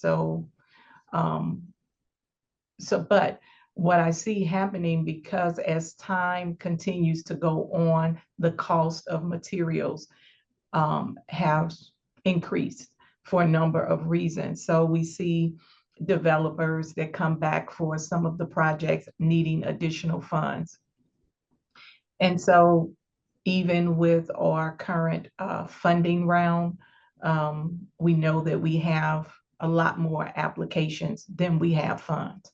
So the need is always there. For construction projects, they generally take a lot longer than what we performed. Affordable Housing Commission, CDA, the work that SLDC did. Contracts would normally take, it may be a couple of years before you get all your legal documents. We did that in less than a year to meet the administration's deadline last year that was given to us to have everything encumbered by. As you've heard over the course of time about the process to get contracts executed and the length of time that it takes within the different departments and even working with the developers of various entities. So I think a lot of times people really don't understand, who don't do this work, how much is required from the time you award a project for construction to the time that project is completed. Now, there's a year left. And I listened to the HUD's hearing, the last one with CDA and SLDC. I understand the concern, but I would just like to add that a year is a long time to spend money. A lot of money can be spent within a year. And right now we have a year. So I don't think it needs to be this feeling of any panic. Yes, none of us want to give money back, but the reality is we are given the money with already designated how to use it. If you say construction, that takes some years to happen. Okay, so we have to have the time to make these things happen and to create subsidized units, which is what any affordable project has to be, because essentially you're building a new project and for people who can't pay what it costs to live there and to have it built. So somebody has got to subsidize it heavily, and that's the government. So all of these projects also have funds from the state, the LIHTC credits, and they have their own timelines.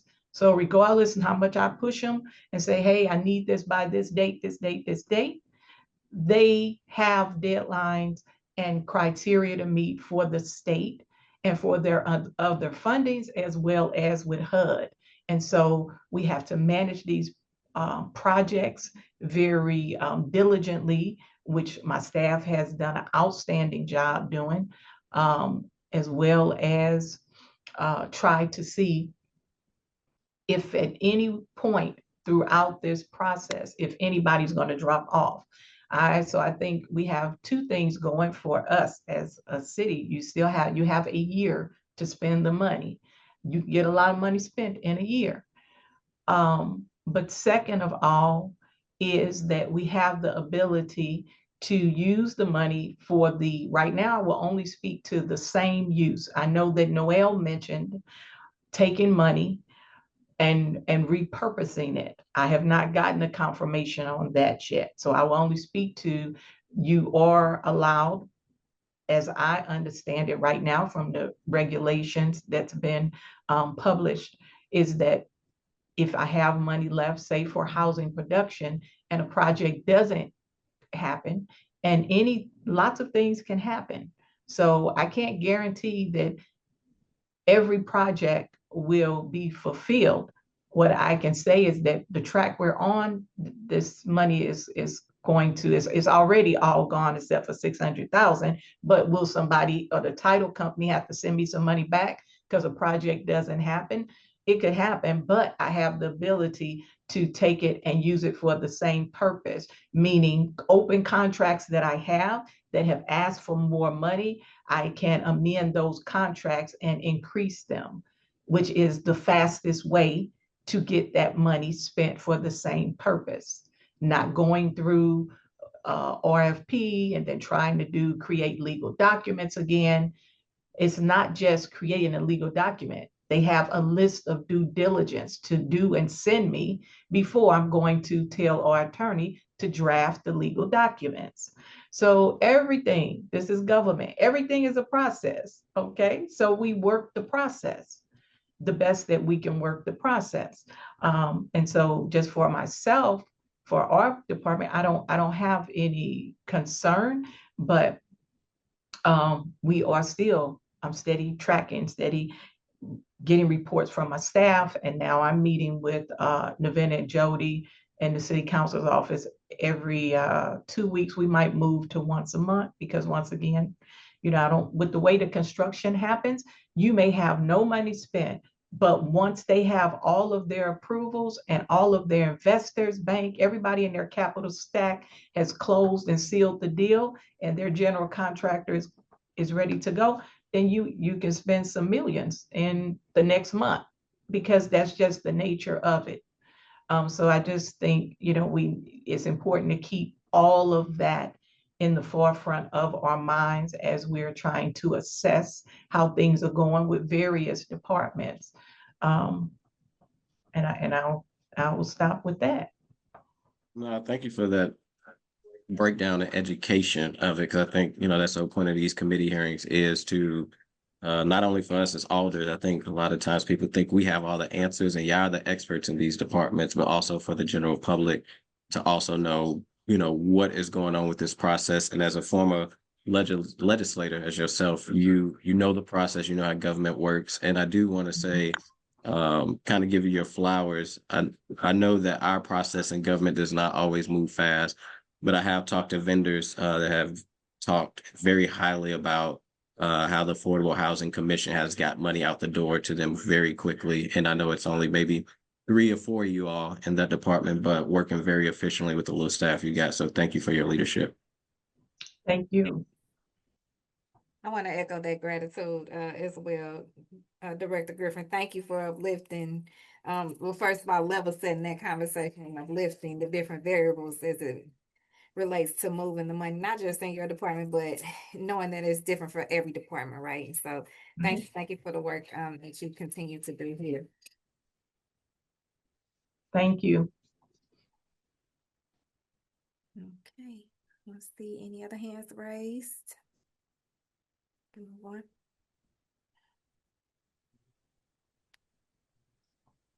All right, Madam Chair, if there are no other hands raised, and I would say if Parks, Recreation, and Forestry is ready to roll, that we kick things over to them.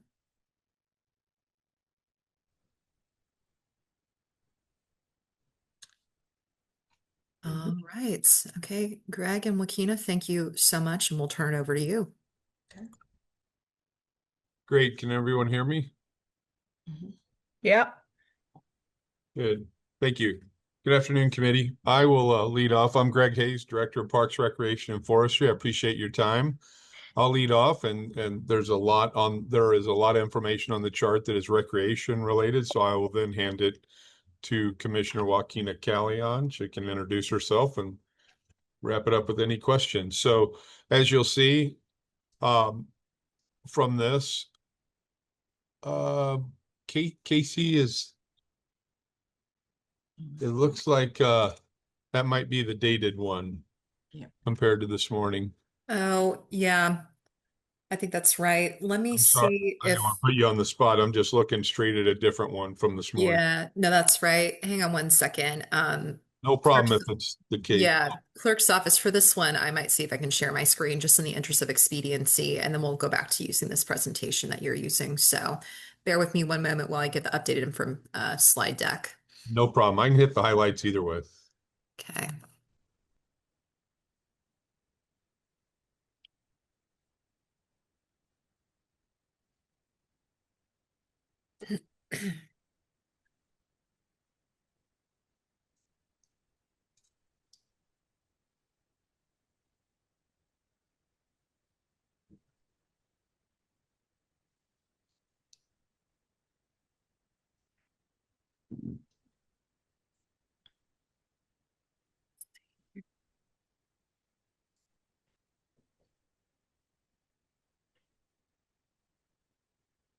Okay, let me go ahead and share. All right, can you all see that? Okay. Perfect. Yep. Perfect. All righty. Okay, Greg, Thanks. go ahead and you just let me know when you're ready to move on to the next slide. Thanks. Thanks for that quick adjustment, to say the least. So as you can see, about 3.7 million appropriated for Parks, Recreation, and Forestry, and expenditures about 3.1 roughly, if you will. So, up beyond 80% spent, and we're very confident we will have all funds spent within the next year. Very confident of that. So that's our baseline, if you will. Casey, if you want to go to that second slide.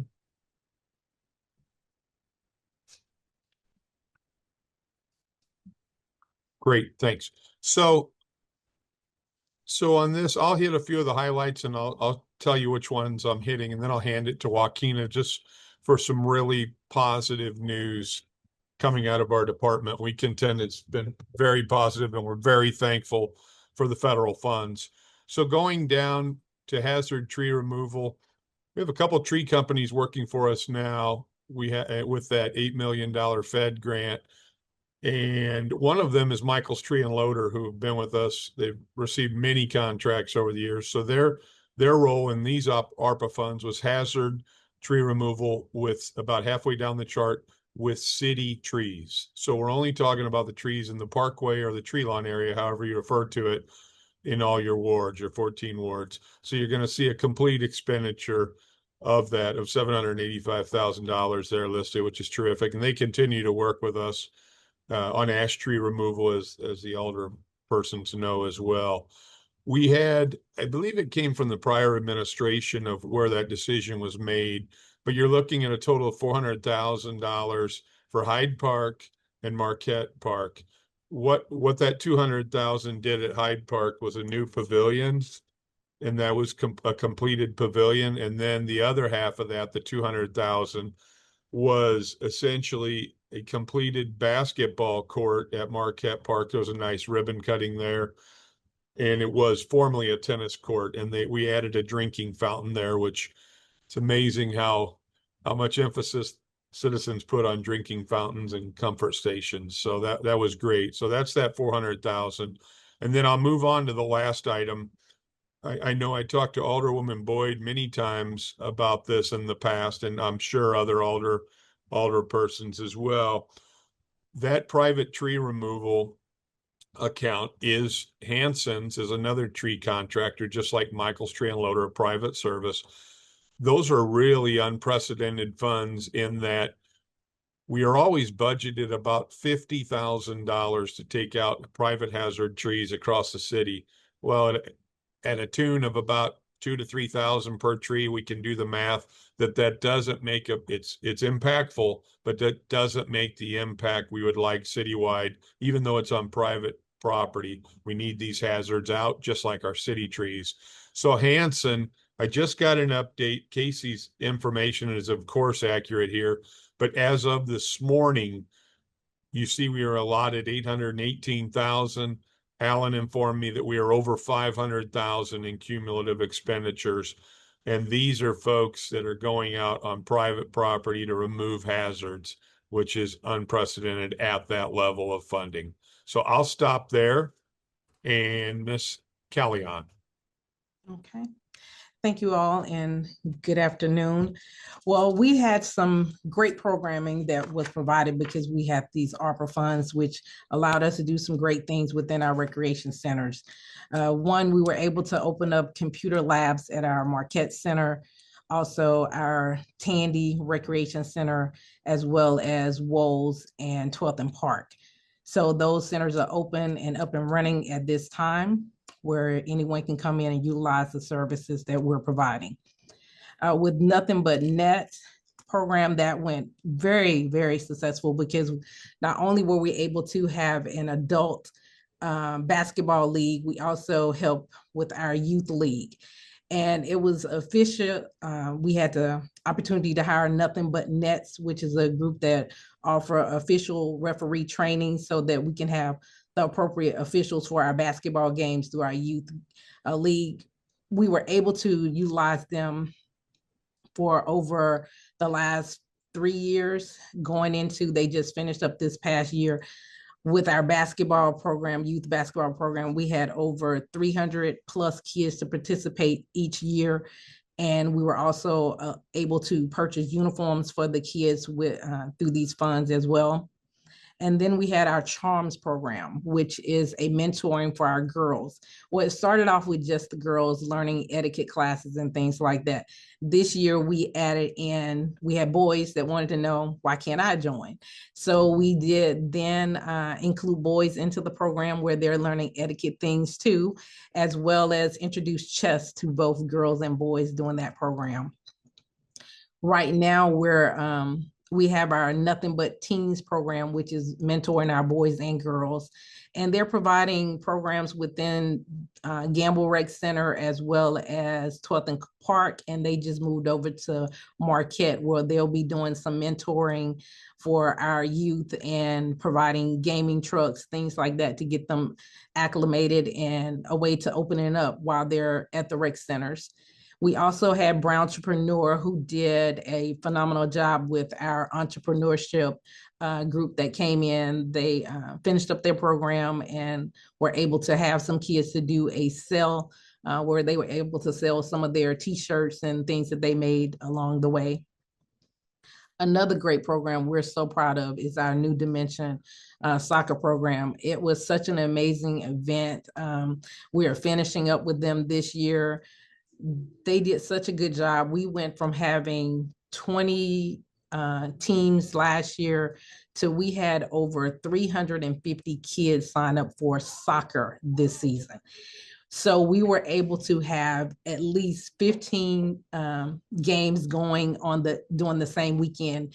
We had games all day at the parks. Parents came out. But the great thing that they did with the funding that they received was every child got a pair of cleats. Every child got a soccer ball. They got a bag with their name on it. They got a uniform for game day and practice. And they also had the shin guards, as well as they got to play in the game. And parents were very excited about it. We provided snacks before and after the games. So it was a great community event, but it was also a way to make the kids feel like they had something to look forward to. Because, you know, as they say, if you come prepared, you do better. And if you look good, you play good. So that's how they looked at that motto. So we were, a couple of years ago, a year ago, we were asked if we could spend more money. And we said yes. So we took on more money under the recreation program, and we brought back New Dimension for an extra year. So we have used their funding right now. It says that we've spent over 200,000. Actually, we only have 26,000 left to spend, and New Dimension will be submitting their last invoice this coming month. So we will have spent all of our $253,787. So all of that will be spent at the end of this month. We also brought in Big Games Official, who also split that amount so that we could allow the basketball program to go on one more year. The great thing about the referee program that Big Game Official provided was it not only allowed us to ref our games, but it was also allowed us to create referees. So we had referees be able to be a part of our staff that join and outside staff, where they are now have a job where they can go and officiate high school level games, some college level games, and definitely Little League and intramural sports. So that was a great program because not only did it allow us to give back and help us with our games, but it also allowed us to create jobs in the program. And we did the same thing with New Dimension. They brought in coaches as well as some of the kids that aged out of the program. We brought them back as coaches as well as referees. So they were also given a stipend to participate in the program. So those are all our programs that we've entered in using the ARPA funds, and we have a great success. All of our funds should be and will be spent by the end of this year, end of the time that's scheduled to come up. And I think our longest one will be our Teens of Tomorrow. They will finish up after the summer months. If I may interject very quickly, 3 points. One, I commend Commissioner Callahan and her management and oversight of these ARPA funds. These are contracts that go through ENA. It's a very deliberate process, if you will, respectfully speaking. But what these programs did on Joaquina's end, it's just unbelievable. I show up at Charmed and Brownpreneurs and see the inspiration these, not only the youth feel, but their parents and watching their youth enjoy. So the inspiration, and finally, just these are opportunities some of these children have never had. And it was fun to see a soccer game at a park where, hey, I'm always at Tandy and I'm always at Gamble, and just the inner healthy competition when before we just didn't have those opportunities. And so, you know, kudos all the way around. It's not perfect, but it certainly steps in a great direction with these funds. So thank you. Thank you, Greg. You said it all. I definitely want to echo that too. I've been and witnessed some of those programs, and it was mentioned earlier by Alderman Aldridge how not enough light is shed on the good things that are happening and the work that Parks and Rec, the work that the recreation department does in those facilities is game changing. It's like God's work. They do a lot of work, and having someone with the intention like you, Director Hayes, and I'm sorry, Commissioner, to be able to advocate for them to get the resources they need, when so many times we've seen them do it with half or a third or fourth of that, they still get it done for those babies. And when you can't miss that when you're in those facilities and you see how the babies run in, the youth run in and enjoy, and to your point, Director Hayes, see and feel and experience things that they've never experienced before for free.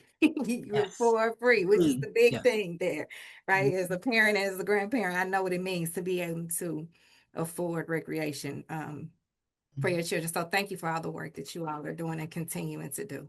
Thank you, Alderwoman. Thank you, Alderwoman. I don't see any hands raised. Thank you. Thank you.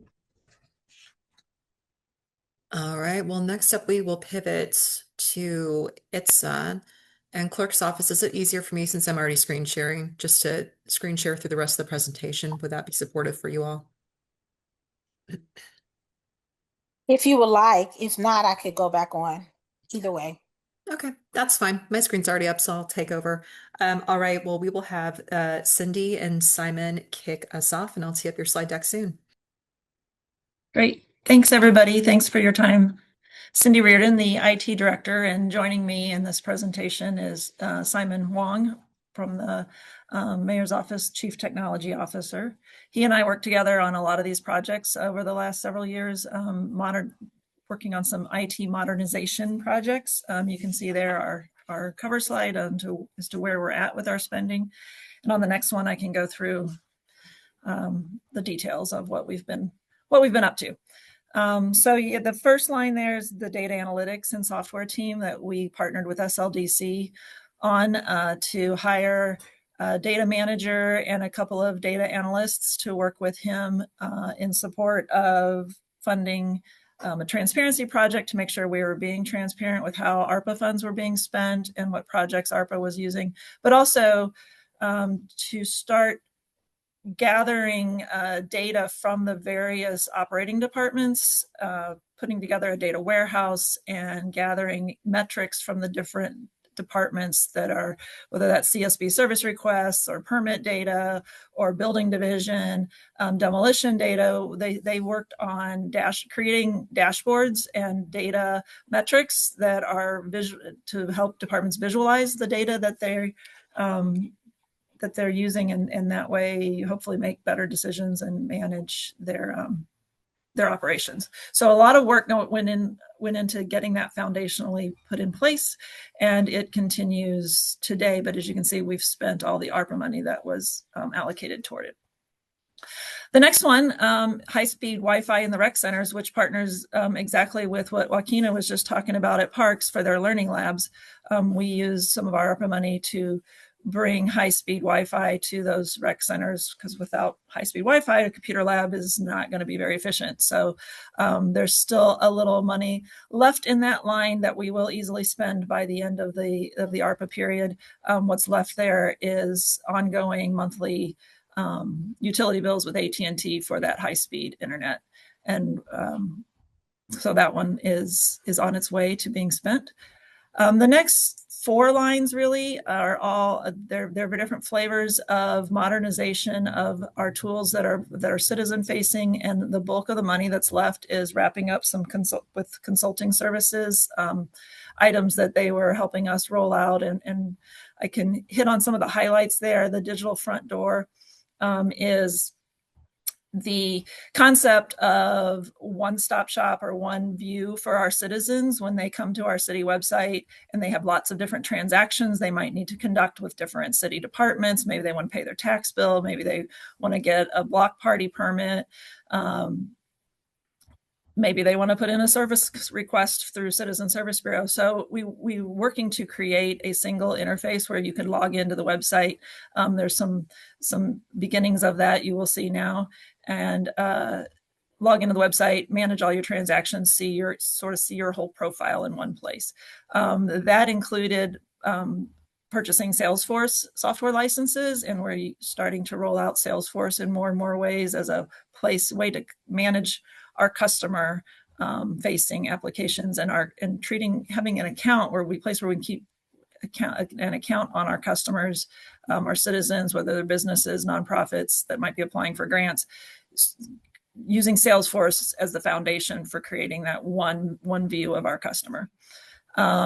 Digital signage, you've probably seen around City Hall, the signs that are up, and we're still finishing up getting the kiosks rolled out that'll complement that digital signage. There's some digital signage at 1520 Market Street as well.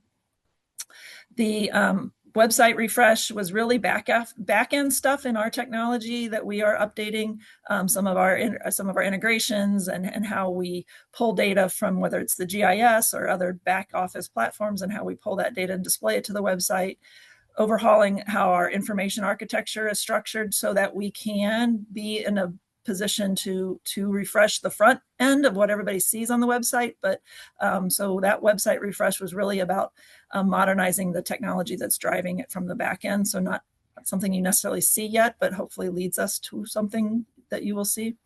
And then the next one is oh, sorry, not quite ready to switch slides. Thanks. The Timmons Group vendor that you see there, that was the license collector, CityWorks migration. We just went live in late October. The license collector is now using CityWorks permits and licensing to manage business licenses, and they are one of our final customers that were still on the mainframe. So we have rolled them off the mainframe, have a couple other customers still on the mainframe that are working to move off, but that was a big lift and a great success, and allows for online applications of business license, but more importantly streamlines their back office process so that they can more efficiently issue those business licenses. And then this one on the bottom here and the next slide as well, the mayor's office conference room. Some of these were just technology around the building, updating, modernizing the conference rooms in the mayor's office so we can have these virtual meetings. And then you can go on to the next slide. And then we did contribute some money to some consulting work with the PSAP 911 system to make sure that we had good planning there for the technology that's going into the new 911 center. And we did some work on our IT service desk, a better portal for our in-house customers, our government fellow colleagues and government employees, to submit tickets to the IT department through a enhanced portal. So yeah, that's it. Quick, Simon, I will let you chime in. I think I forgot. No. I was just going to say, are you seeing the full screen? I'm wondering if everybody's seeing the full screen or if the image is really small where they can't see it. Yeah, was anybody having? It looks full to me, but I don't know if anybody else. Mm-hmm. No worries, it's just me. It's kind of small for me. Casey, I don't know if it's something you can zoom a little bit. Well, let me see here.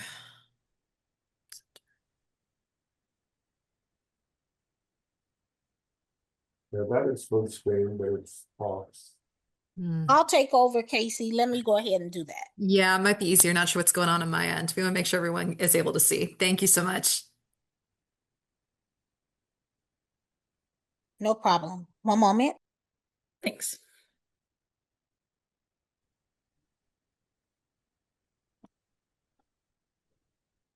There you go.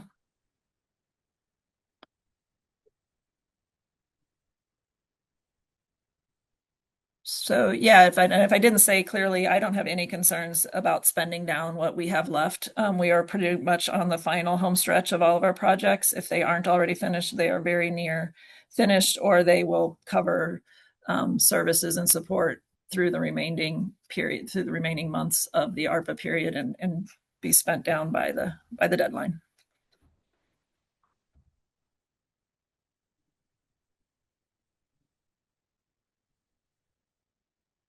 Alderwoman Boyd. Yes, thank you all for coming.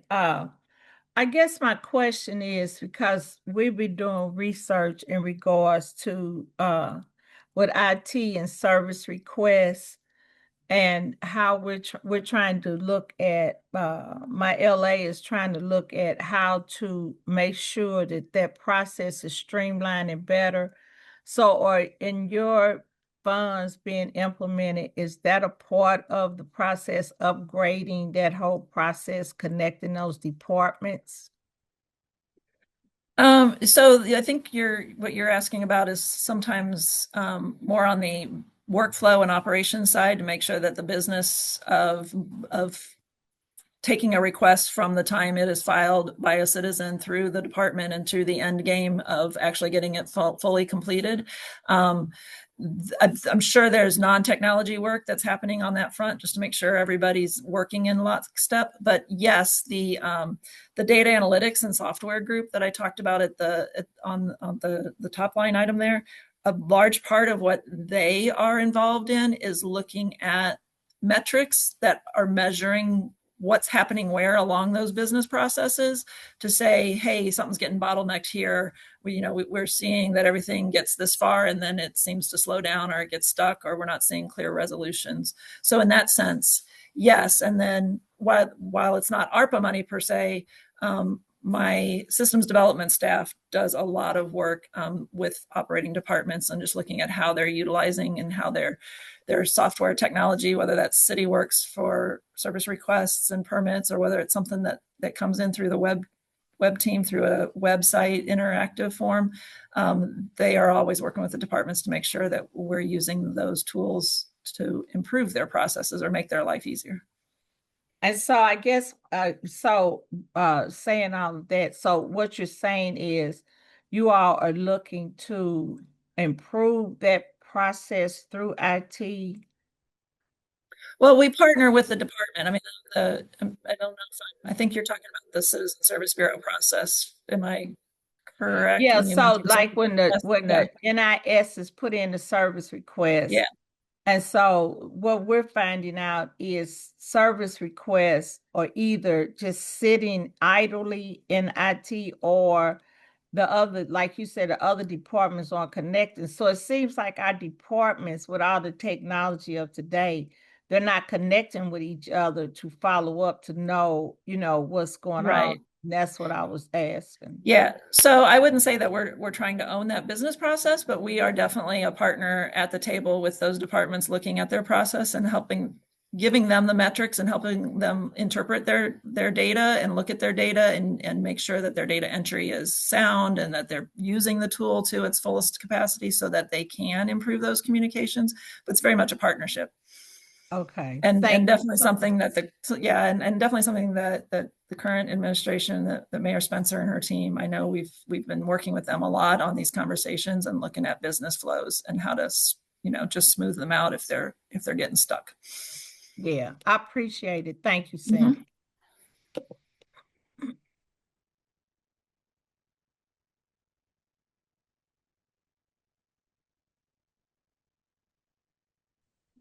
Thanks. So much. Looks like we can move on. Thank you.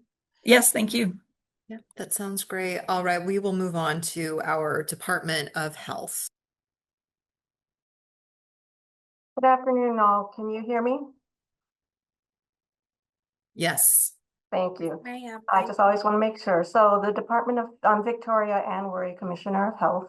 The Department of Health has been appropriated about $15 million, and we've expended just about 12.4 million, which leaves around 2.58 million left to spend. Next slide. So for the first two line items, we've pretty much, oh wait, this is not the same order. Casey, do you want to share your screen, the one that we talked about with the different order? If that's okay. Yes, I'll do that, and I'll see if I can make sure that the size is appropriate this time. Hang on one second.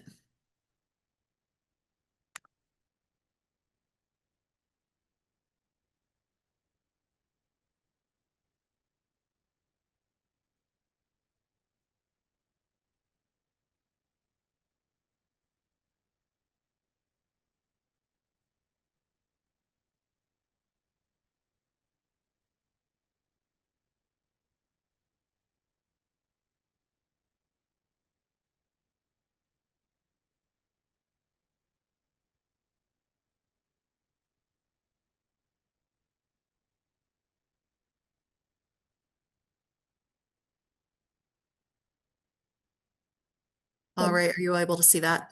We're seeing a smaller version. Okay.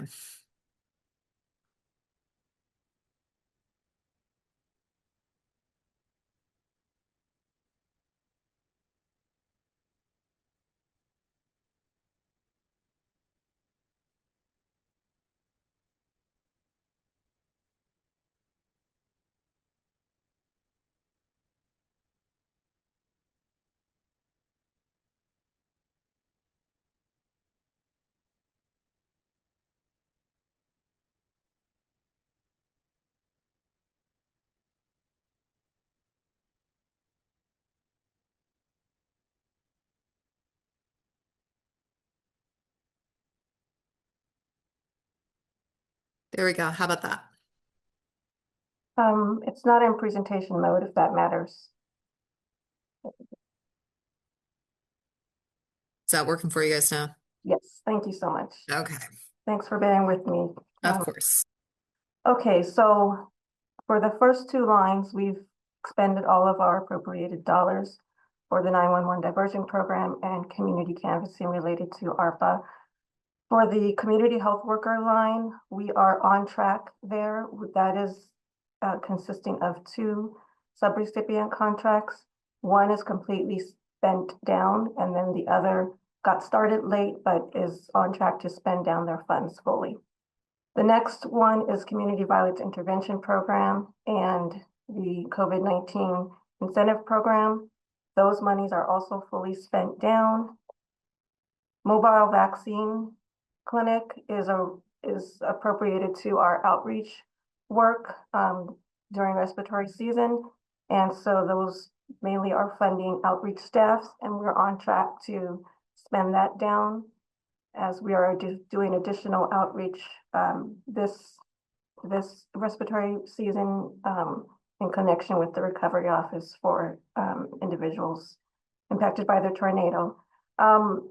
The St. Louis Mental Health Board has about 5,800 left to spend, and they are pretty on target in terms of their regular spend down. This is still in a different order. That's okay. Then we have just $22.45 left to spend down on vaccine education and marketing. Corday House is on track to spend down. That one, as you all remember, was a later appropriation related to reproductive health. And so that one is on board to spend down. We have about 191,847 left to spend. Next slide.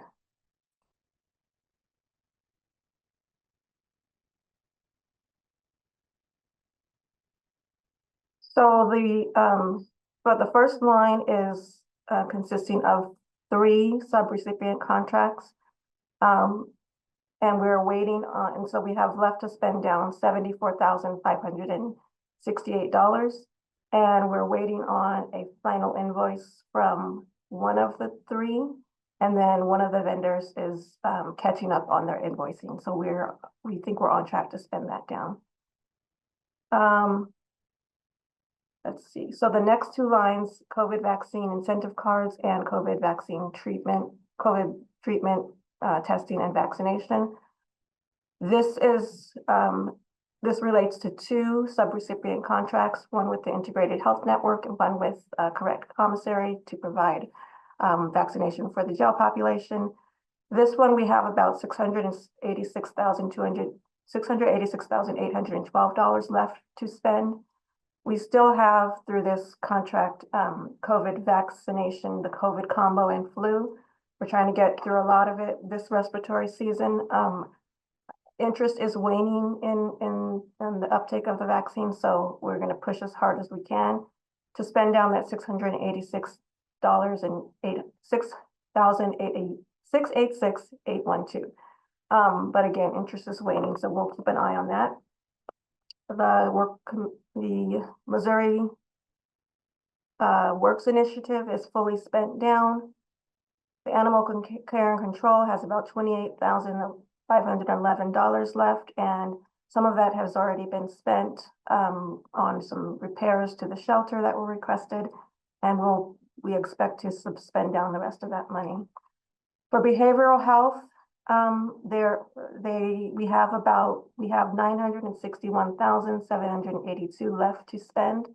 This consists of 9 contracts with different subrecipients, all of which are on track to spend down. There's one subcontractor that has been pretty challenged with getting caught up on their back invoices, but we are aware of that, and so we're on them to make sure that they get their invoices submitted. They have been doing the work, it's just their invoicing is been less than timely. And then finally, we have about $7,239 left in our emergency preparedness bucket, and that will be spent down on supplies. And with that, I'll take any questions.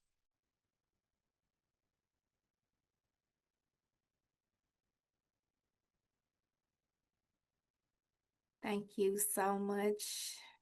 I'm trying to see if I see any hands raised. If not, thank you so much for the presentation. Thank you. Oh, I'm sorry. I was moving too quick. Vice Chair Sanye. Hey, I just can you go back to the last slide that you had up for the Department of Health?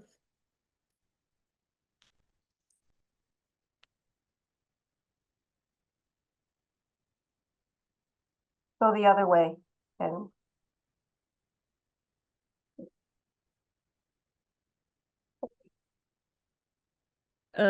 Yes. I just had a question. I really appreciate all the work that you all do. I'm a huge fan of this. I'm just curious about obviously a lot of these are great expenditures. I think right now we're seeing a lot of things happening in the public health space. So I just had a question about what, in terms of I know these are ARPA funds, but in terms of other funds, what are the thoughts in terms of like the ways that any of this work might be impacted by other funding that you all were expecting from the federal government or from the state government? are you asking in terms of funding that we got cut from the federal and state?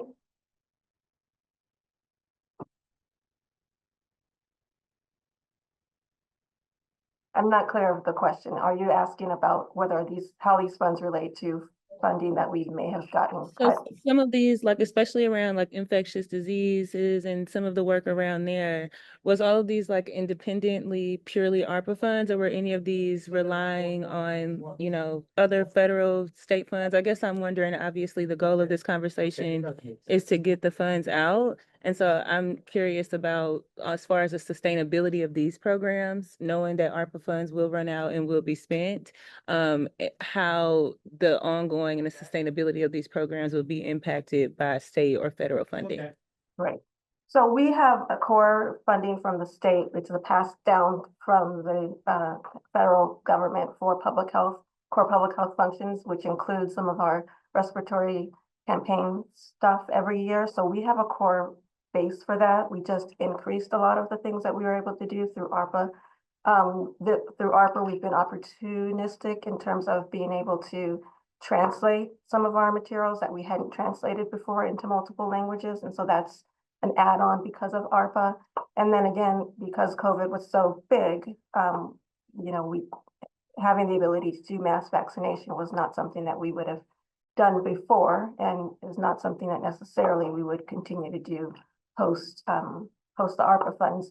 However, we have a model of going into partnership with our clinic sites to do some of this work. So that will continue. It'll probably just be scaled back a little bit in terms of, and actually, quite frankly, can be broadened beyond just COVID. So I don't think these fundings going away will really change our agenda in any way. It's just things will be scaled back. The one area where I would say we have been in kind of, we're gifted the area of the violence prevention work. And so I know that work is now continuing through the Office of Violence Prevention. And so, we've spent most of our money related to that. But going forward, we probably will work more in partnership with ODP. Yeah, I guess my curiosity also stems from, I don't know if it'll happen, but I know there's discussion in the county of their Department of Health, some of their clinical resources and other Department of Health programs being cut due to the financial situation that there are. Their health director kind of wrote a letter and kind of gave a statement explaining, advocating for the continued fund. But I'm just curious about how that will impact you all's ability to do your work, since that is a key regional partner. And I know we have folks that kind of go back and forth. And I also know that the county does have clinical services where we don't. So I was just kind of wondering about how all these pieces are playing together, and would anticipate that you guys would have, at least the city would have a larger need in terms of what our healthcare needs are, and just curious about where we are and our ability to really meet that need. Yeah, that conversation is pretty early. I would hate to kind of speculate on how it would impact us. We are in continuous conversations with the county. And those conversations will continue. And I think I just don't want to speculate at this point on how that would impact us without, really knowing exactly what the cuts are. Yeah. Thank you.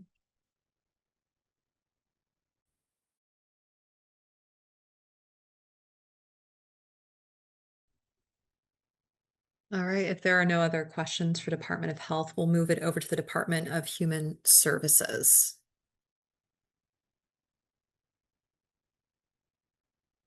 Good afternoon. I am Valerie Russell, Deputy Director of the Department of Human Services, and I believe that we have, if we could have her on screen as well, Annalisa Stover, who is the Director within our St. Louis Area Agency on Aging, in the event that there are any questions associated with those senior and direct care dollars.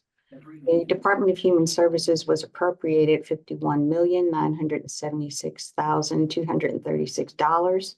We committed those program dollars, and the amount that you see on the screen of $39,905 was as of September 30th. There are additional expenditures that our office has received billings for. They've not all gone into Oracle, but I can assure you that those dollars will be spent. Most of the programs are on par to spend them down before or by the expiration of their contracts. Next screen, please.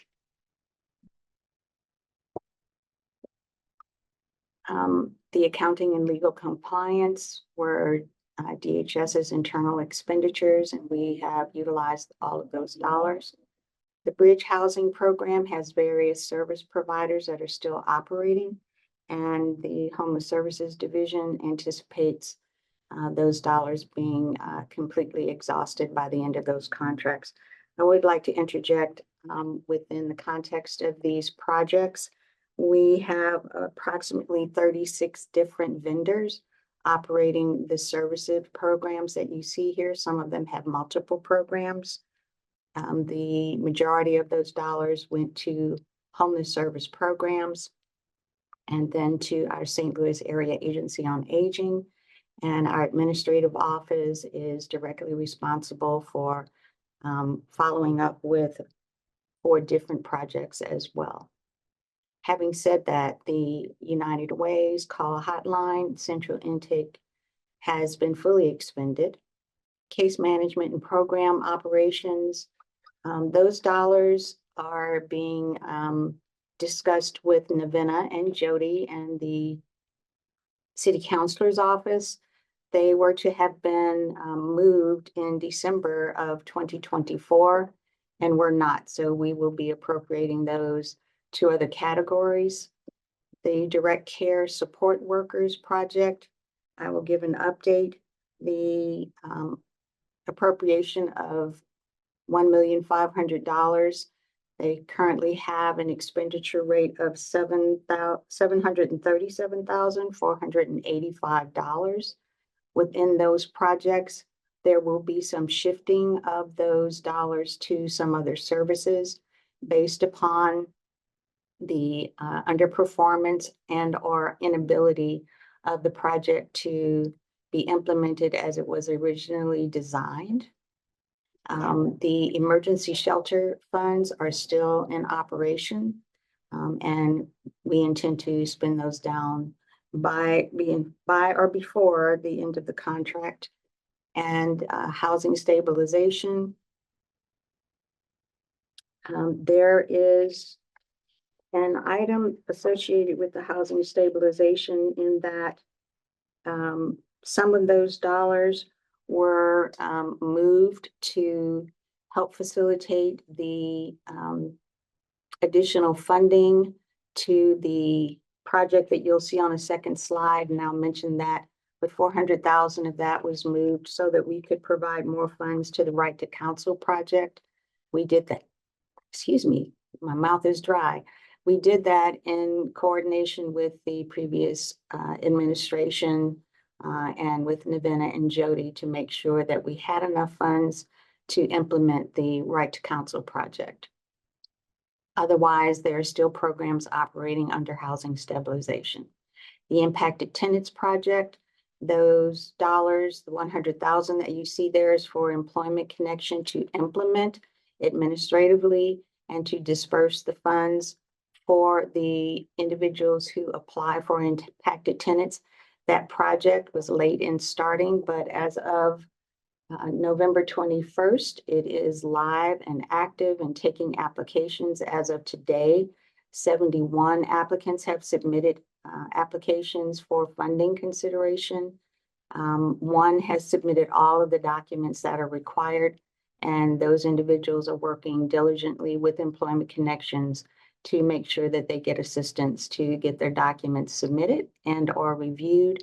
We are working in combination with the building division to ensure that we can verify the qualifications of those individuals. Under the Impacted Tenants project, the Board of Aldermen expanded the eligibility of individuals who could receive those funds. It was originally designed to assist individuals whose properties had been condemned due to no fault of their own because landlords did not comply with building code upgrades. The Board of Aldermen increased the eligibility, and now it also includes individuals who were impacted by the tornado. And so the outreach that's being done includes both of those populations. The intentional encampment funds have all been expended. I will say that the Jefferson Spaces project is the tiny homes project. And during the initial design of the project, there was a change by the Board of Aldermen when many of the wards, at that time we had 28 wards, decided they did not want an intentional encampment in their ward. So with the assistance of the previous administration, we utilized those funds to make sure that the tiny house project operations could be funded. The mortgage assistance project, you'll see that the difference between the $1,667,000 is exactly $377,883. We are working with Navina and Jody and the City Councilor's office because those funds were to have been recaptured per Board Bill 34 and Board Bill 126 so that they could be used for other purposes. We will continue that process, and with the amount of conversations that we've had today about other projects needing funding, as well as a lot of the emergency shelter projects under our jurisdiction, we will make sure those funds are utilized. Next, we have the permanent supportive housing, and all of those funds are still, I'm sorry, my eyes are doing tricks on me. Those funds have been fully expended. The program coordination under the United Way, those funds have been totally expended. Program coordination for the United Way, there is an error in that it was not just ERA, which was a federally funded emergency rental assistance program that was being assisted with those dollars.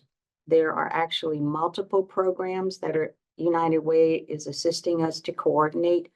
And so those expenditures are ongoing. Instead of 380,000 remaining, we only have $133,150 remaining, and those dollars will be fully expended by the end of their contract. Next slide, please. So we have a number of lines on this page that reflect the real estate tax relief project. The first was because in Ordinance 71-393, there was 500,000 that was appropriated. And those funds went to the collector of revenue.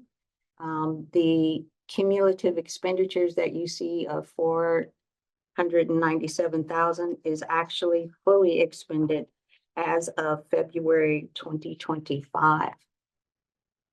Under rapid rehousing, we have various projects that are still operating, and we intend that those funds will be fully expended by the end of those contracts.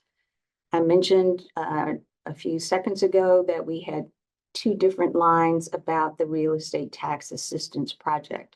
There was $1 million that was appropriated under Ordinance 71592. And with that $1 million, we have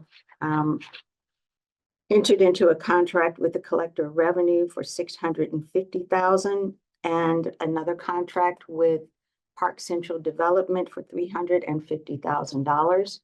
So the expenditures that you see there don't reflect the actual expenditures to date. The expenditures from that $650,000 by the Collector of Revenue's office as of October 21st, 2025 is $298,225.23. The Park Central Development's contract in the amount of $350,000. They only have remaining, well, they've spent $205,060.92. So we will update this information for the Board of Aldermen and the HUD's committee following this meeting and working with our fiscal division. I will say that many of the service providers, as you've heard from other presenters, don't necessarily submit their invoices in a timely manner. However, our contract compliance officers stay on top of them to the best of their ability. Right to Counsel project. The original appropriation of $285,000 was given to the Legal Services of Eastern Missouri, and the $281,853.93 of expenditures is actually an error on our part. They have fully expended that $285,000. However, the difference of the 281 and the 285 has been captured in Oracle under the second amount of funds that we provided to them.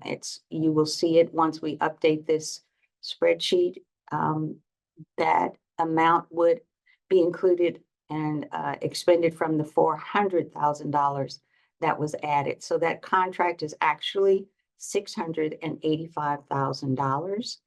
And as I indicated, we will update the expenditures for that project shortly. Under the Safe Haven project with St. Patrick's Center, it is still operating. We expect it to be fully expended.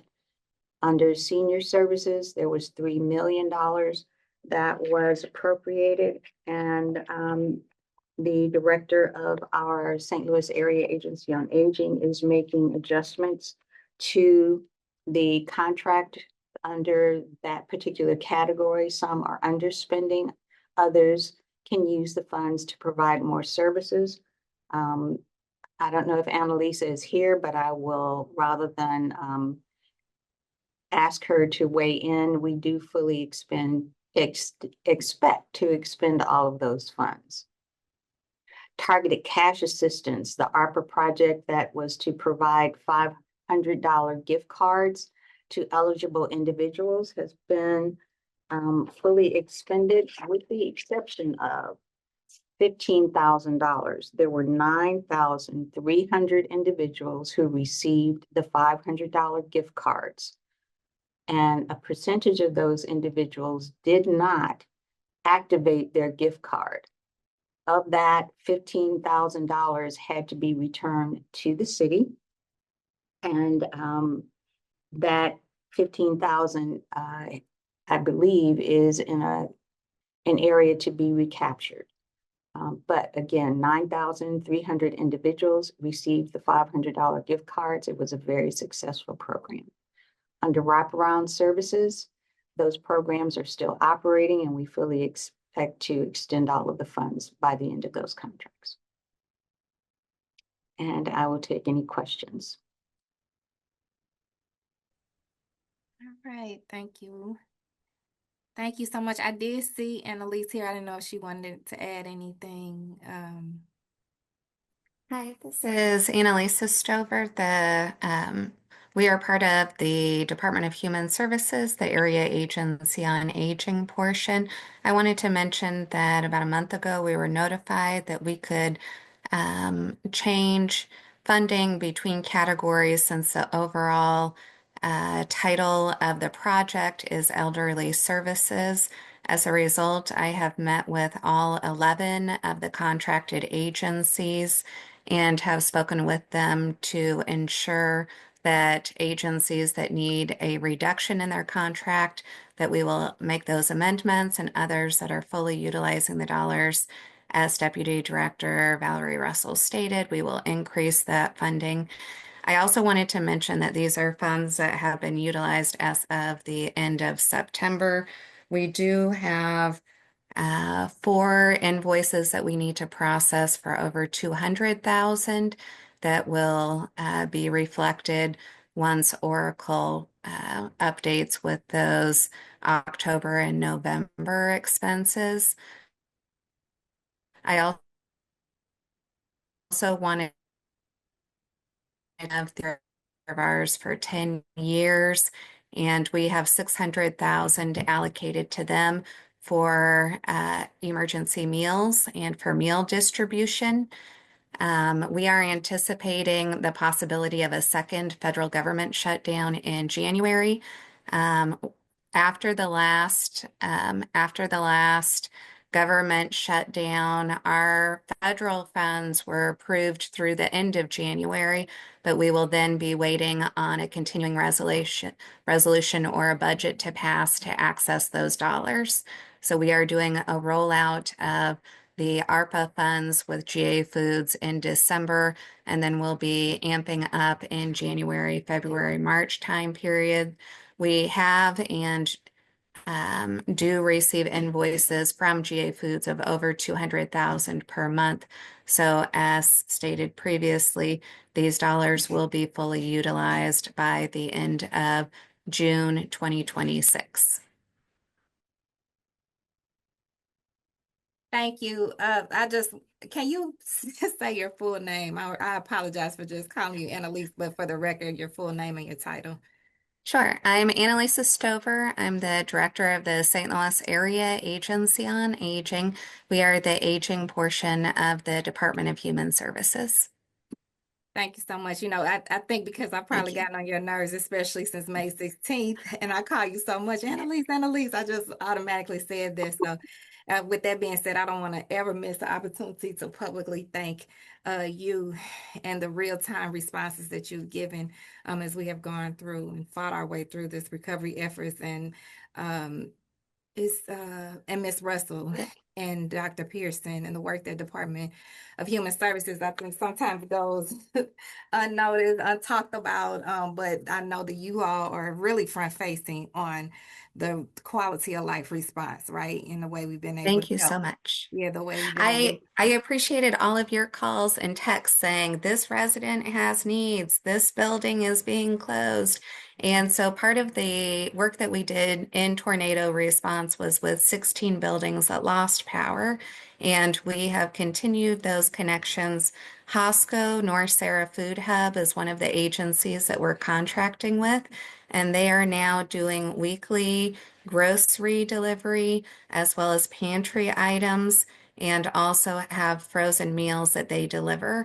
And so some of those buildings we connected with during tornado response are now receiving those weekly deliveries. They have increased capacity to deliver to 500 people, and we will be increasing those deliveries to ensure that, especially with SNAP cuts and other federal funding concerns, that our older adults in the city of St. Louis have access to food. Thank you. Thank you so much. And thank you again, Ms. Deputy Director Russell and Dr. Pearson, again, for all the work you all do. Please never hesitate to reach out if there's any way I can help support and knowing how important it is. I didn't see, do we have any other hands up? If not, we can go ahead and move. Thank you. All right, we'll move on to the streets department presentation. And since these guys are out still clearing some streets and treating them, I'm going to hop in with an overview on their behalf. And if there's any requests for information that you all have that I'm not able to immediately answer, I'll be very happy to pass that along, and we'll get everybody on the committee a response to those questions. So the streets department, as of the end of September, reflects of their 24.6 million allocation, about 16.2 million of that has so far gotten out the door. And we can go to the next slide. So there's a lot of what they call shared appropriations, shared meaning that they implement those in partnership with the Board of Public Service. You'll see that those include the arterial street paving projects. Those are underway in partnership with BPS as well. So you can see that includes the Chippewa, the Enright, the Holly Hills, and the general arterials projects that are the first four up there. So those are in the process of being implemented, again, in partnership with BPS. We also have the sidewalk improvements that have been, those funds have been largely expended as well. The plowing residential streets, those new plows, which have come in handy the past several days, that amount has been fully expended as well. Next slide. And then the flood wall item has also been fully expended. The LED streetlight conversions item has also been mostly fully expended as well. The TMP, which is, of course, something that has recently rolled out pending, not pending, but after the final approval through the Planning Commission, that item has been largely expended. The refuse pilot program was put a bit on pause, is a little bit on backlog due to the tornado. It got stalled, but the current status of that is Randy reports that they're at 41% complete of their project initiation. The vendors, Nugent Strategies and Solutions. The current status of that is they've been given access to the city's GIS system to take a look and figure out how they can use the data in there to better map out where we can do smarter refuse roll cart pilot programs, more efficient routes and whatnot. And the next steps per refuse are they're going to evaluate the current residential routes via field work and route observations. Randy is meeting with them either next week or the week after that. But that is the current status of that project. And we know that there's been a lot of interest in that among alders. And then finally, the refuse trash task force camera upgrades line has been largely implemented. And that's been very supportive for the environmental operations enforcement team's efforts over at the SLMPD as well. And happy to take any questions. And again, if there's anything I'm not able to give specific updates on, I'll make sure those are passed along to streets and that we get you all a quick response on those.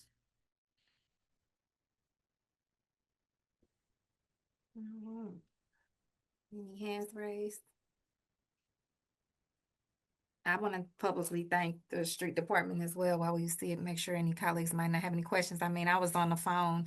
I know some of my colleagues did ride-alongs. I was on the phone with them in their trucks last night on walkie-talkies saying where we had gotten reports of things that need to be either looked at or re-looked at, readdressed. So just thank you. Thank you for all of the effort that's continued now. As you said, in real time, they're still out trying to meet the needs and on the streets. So I didn't know if anybody, I know if anybody had any hands up. If not, we can move. Thank you for that, Alderwoman. And yeah, that's exactly correct. We had a few people pull all-nighters.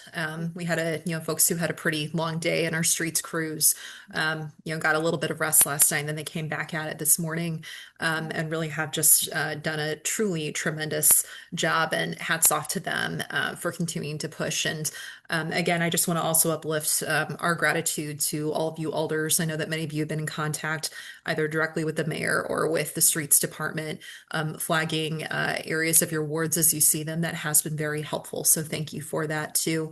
And yep, we're grateful for the work that they have done and will continue to do throughout the rest of the winter. Yeah, thank you. I should have said that. I did directly hear from Mayor Spencer and representatives of Mr. Jackson and Mr. Johnson directly about, where the needs are, and connected with our fire department, because I know they were out, traversing. So they were able to give me some streets that I could send directly back over to the mayor and to the streets department. So again, thank you. Absolutely. And Alderman Aldrich has his hand right. Yeah, I was just going to echo everything you said, but I also want to give our streets department flowers. Also, thank you to the mayor. She did reach out to myself also. I think she also reached out, from what I heard, to state rep, so she understands this is a regional thing, so appreciate her. I had the opportunity to do a ride along with one of the snowplow drivers yesterday, and their job is a lot harder than what it looks. We definitely want our streets safe, but the trucks are big and there's a lot of cars out there. Please, folks that are behind these snowplows, give them room, let them get in the middle lane to clear the streets. But I heard they work in 16, 17-hour shifts, 4 streets out also helping. So during this time, this is a normal city servicing that should be happening, but I do want to thank them, and looking forward to going out and just giving them a thank you with the mayor tomorrow. And also, I think the board has something planned Thursday for our city workers. So thank them for all the work they're doing. Thank you very much, Alderman.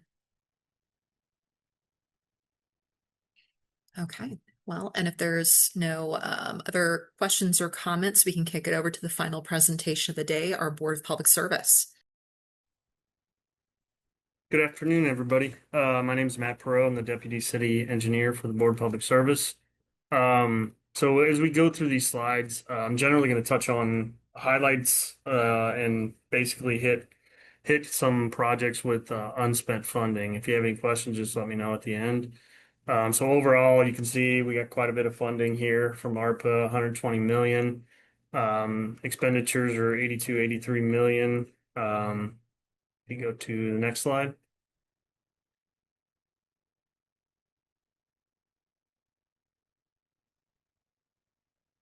So these projects, there's actually many contracts funded by these various funding sources. So I'll kind of hit the highlights here and where they are. Broadway, so downtown, that project's complete. Union, traffic calming, complete. We did some small projects at Palm and North Florissant, and Russell and Gravois. Both of those are pretty much wrapping up. The Jefferson project is about 40% complete. We got all the curb ramps complete.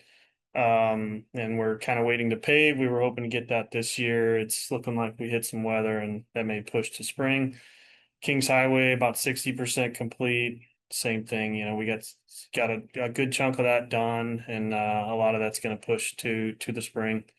Grand, same way. That's going to start this winter on curb ramps, sidewalks, curbs, and then paving. Hopefully, a first phase of paving in early 26, spring 26. Bridge repairs. There's about 4. We're complete about 4 out of the 5 bridges. So we're wrapping that up. We should be complete by spring. I think that covers that slide for the most part. If you want to jump to the next one. So city buildings, obviously 75% spent. The unspent funding is generally related to roof projects, which is weather dependent, obviously. So we should wrap all those up in spring of 26, and can jump to the next one. So public safety. So some of the unspent items I'll kind of go through. Firehouse roof, same thing I mentioned before. With being weather dependent, we should, all that's under contract. We should get that wrapped up in the spring. The remaining 2 fire pumpers are due in May of 26. St. Louis SLMPD headquarters elevators. That one started a couple weeks ago. There's 3 elevators to complete. We can only do one at a time, and that one's going to push to late 2026, but we should have no problem getting that spent. Jump to the next one. PSAP. So yeah, all that's in the remaining funding is all in the construction contract, which is ongoing. The building's going up. We should have no problem spending that ARPA funding by mid to late 2026. And then jump to the next one.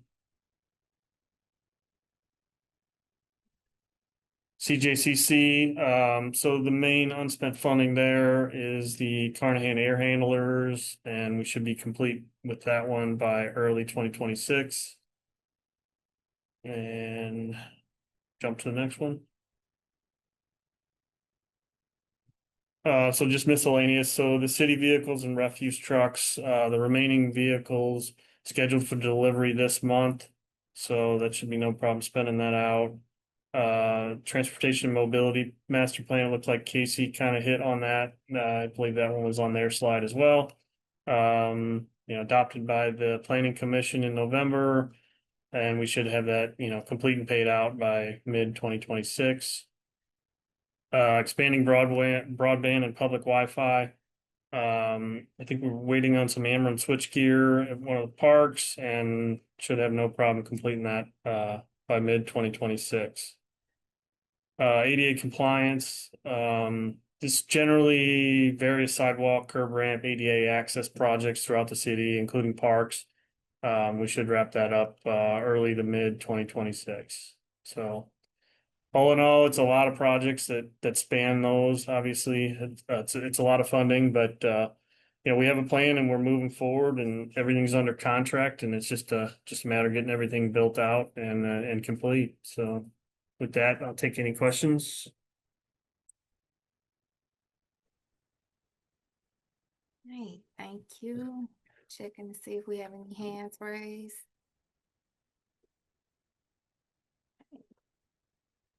If not, I know I would definitely allow for Director Milberg to close out, but prior to that, I want to make this one necessary call for public comment on the ARPA funding and expenditures presentation.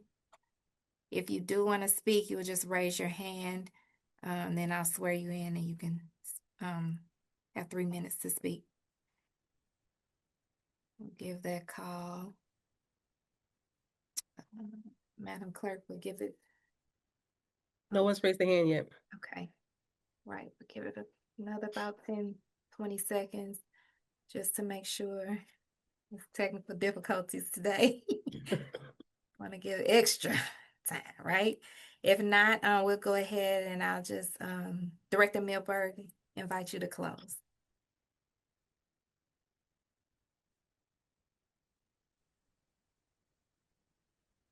Well, thank you all so much for your time today, for your patience, and again, your persistence as we've navigated some technical difficulties today. It's so appreciated. I know that you all know this is important work. The visibility and the transparency remains important. And our thanks to all of you, our thanks to those in the public who have taken the time to pay attention today. And also our thanks, tremendous thanks to our department leadership and staff, just up and down for not only today, but for the tremendous amount of work that they do behind the scenes every single day to keep these really important programs moving forward, to do that nitty gritty analysis, documentation, oversight over every single invoice that we receive. I know it's a very painstaking process, but it all really matters a great deal as we aim to get as many of these dollars out the door as quickly as we can, and as effectively as we can. So thank you all for your partnership in this. Thank you all for the very kind and thoughtful comments uplifting the work of our departments that you've shared today. We certainly echo and amplify all of those. And we look forward to keeping in touch as we keep the implementation going. Thank you all.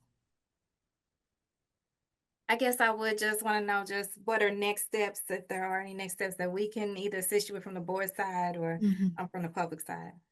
Sure. Yeah, I think our next steps are still continuing to do that intensive drill down with the departments that we talked about, certainly through the end of the year, hoping to get a better sense of any real concerns, any areas of support that may be needed, that kind of work. So I don't know that there's anything right now that we're needing from the board in order to assist in that. A lot of that is on the compliance team, on the legal team, to really continue to do those meetings and really drill into those finer points.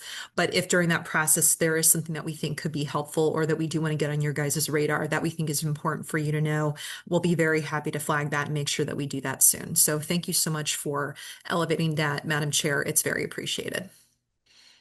Thank you. I appreciate you. I appreciate all the directors. I appreciate everyone that not only had the anticipated time, but all of this extra time to make sure that we got this information out.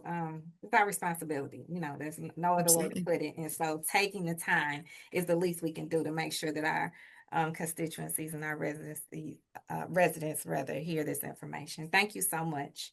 Of course.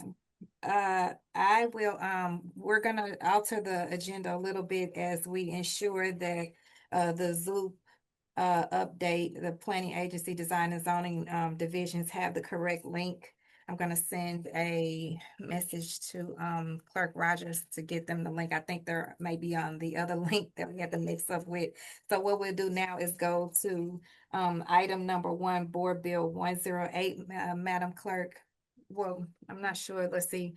I will turn it over since I'm the sponsor to Vice Chair Sanye as we do that. And then Madam Clerk, if you could please read the summary for Board Bill 108. Board Bill 108, introduced by Alderwoman Shameen Clark Hubbard, a board bill recommended by the Board of Estimate and Apportionment, authorizing the mayor to submit the 2026 Annual Action Plan to the United States Department of Housing and Urban Development, authorizing and directing the mayor and the comptroller to enter into and execute agreements with HUD for the receipt of 2026 Community Development Block Grant, 2026 Home Investment Partnership, 2026 Emergency Solutions Grant, and 2026 Housing Opportunities for persons with AIDS, funding appropriating CDBG, HOME, ESG, and HOPWA grant funds, authorizing the Director of the Community Development Administration, Department of Human Services, and the Department of Health to negotiate, execute contracts as may be necessary to expend funds and containing severability and emergency clauses. Thank you so much. So just for a little background context, Board Bill 108 directly mirrors Board Bill 84. I do want to bring back up before she leaves Director Milberg to give some context on why we are reintroducing and re-legislating this bill in the way that we're doing it to ensure that this very critical funding and we don't hold up the process as we are getting ready to go down on break here at the Board of Aldermen.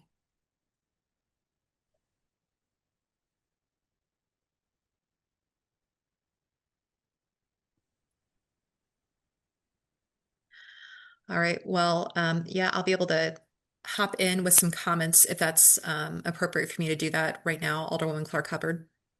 Absolutely. Thank you. Wonderful. Thank you so much. Thank you all again for taking the time again to hear this bill. I know you guys have heard it once already, but this does accept and allocate a portion of some of the city's CDBG dollars I know the prior director of the Community Development Administration had allocated funds a little bit differently to some departments and have been done in the past. And I know there were some questions from that prior to his last day.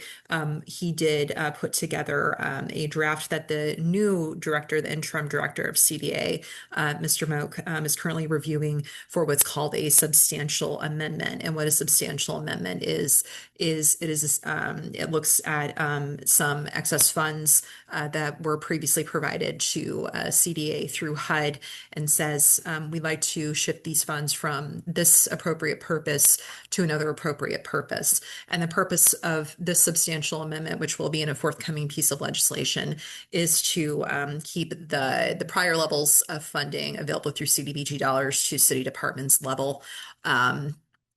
So that will be something that will be forthcoming in the next few weeks as well to keep an eye on too. Alderwoman Clark Hubbard will make sure that you're aware as soon as that draft is ready for your attention and review.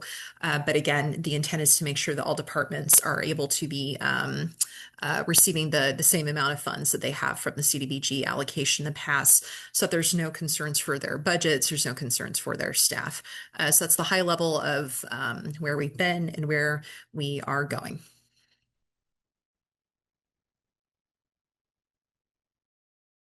Thank you. If those are the end of your remarks, Chief of Staff Milberg, we can go through the committee in order of seniority. Okay, Alderman Collins, did you have any questions? No questions. Alderwoman Keys, did you have any questions? No questions, thank you. No trouble.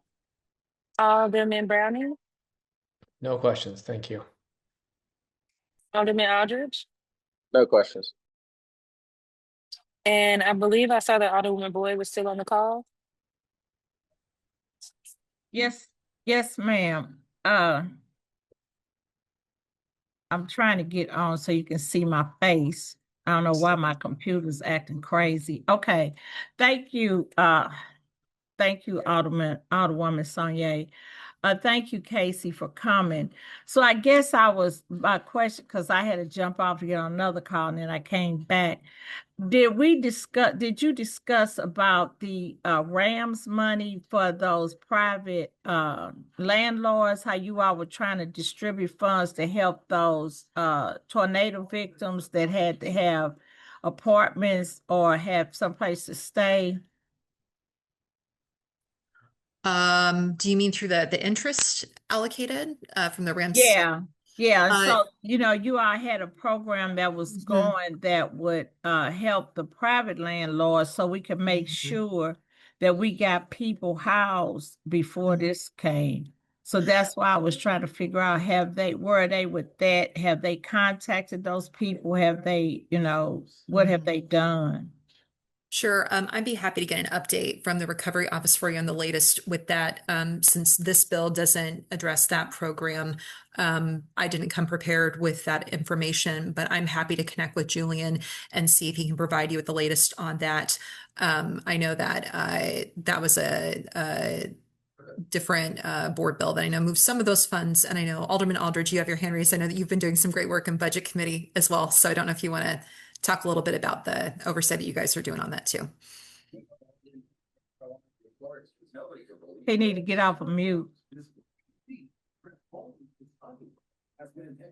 I'll raise my hand, but did you inquire me, Alderwoman, or Casey? Yeah, I didn't know if you were offering a comment about her question. Oh, yeah. Agree. I think Alderwoman Boyd, the RAMS interest isn't pertaining to this bill, but tomorrow, the Budget Committee at 6 o'clock is having a budget hearing that we've been having monthly about the RAMS interest and where those funds and stuff is going. But this bill don't have anything to do with RAMS interest. So this bill is only ARPA dollars? No, this bill is one you guys have seen before. This is Community Development Block Grant dollars. Okay. Yeah. And the reason it's back is because it got passed before it had been approved through the Board of Estimate and Apportionment. So procedurally, what that means is we go back to square one. We make sure everything is done procedurally correctly, so we can pass it and make sure everything's up to snuff. The additional, there's going to be another CDBG substantial amendment is what they call it, bill that will be getting introduced to make sure that the different programs that got a little bit less funding under this bill, which is the Area Agency on Aging, Food Outreach, Operation Brightside, Expanded Recreation, City Council Problem Properties, and Slate's Prison to Prosperity program, that they can stay at level funding through the additional substantial amendment bill. But yeah, Alderman Aldridge is correct. Tomorrow night, there's going to be an update on the status of all funds deployed with the Rams interest through the Budget and Public Employees Committee hearing. Okay, thank you. I'm sorry. These Like I are said, I federal had to get funds, off right? and get back on. Yes, correct. They're federal funds. Yeah. Okay. Yeah, I just want to make sure I provide that credit. I think these are federal funds that are passed down as. Okay. Well, I know about the CDBG. That's why I apologize, because I knew I had gotten off and gotten back on. And so I was just out of it. That's fine. Thank you. Of course. Thank you. You're welcome. Was there any other questions from any of the committee members? Alderman Rasheen, Aldridge has his hand up. Did we, I guess a question to the sponsor, did we vote on this bill already? And it came out, I think, 15-0? Yeah, I think that we voted on it already, but we voted on it before it passed the board of ENA for a vote. So they have to start the process already over, and that's why we're voting on it again. Correct me if I'm wrong, Chief Milberg. Yeah, that's correct. You got it right.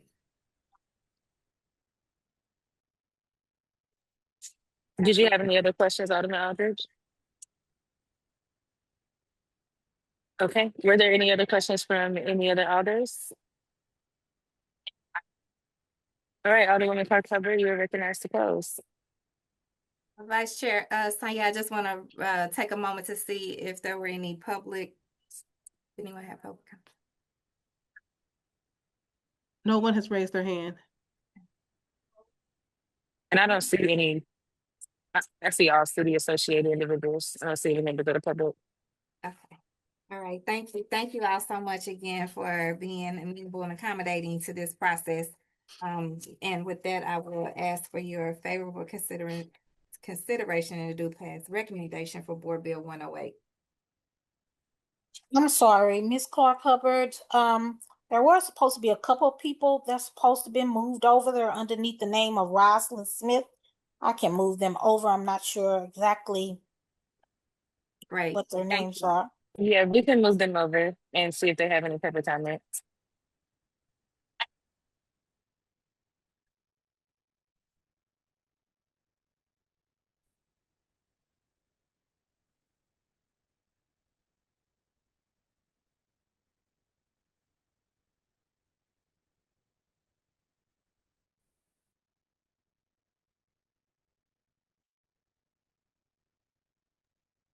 If you are a member of the public that's being switched over and you have a public comment, could you please raise your hand so that I can know that you're on this call?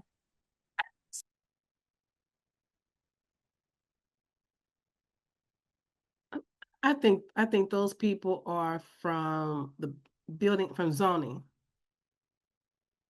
Okay. Yeah. Okay, Alderwoman Clark Hubbard, you're recognized to close in that case. Thank you. I renew my request. I'm asking for your favorable consideration and due pass recommendation for Board Bill 108. Okay, Alderman Rasheen has his hand up. I'll be added as a co-sponsor. Thank you. So noted. I'd like to be added as a co-sponsor as well. I would make a motion to indict. Thank you. Second.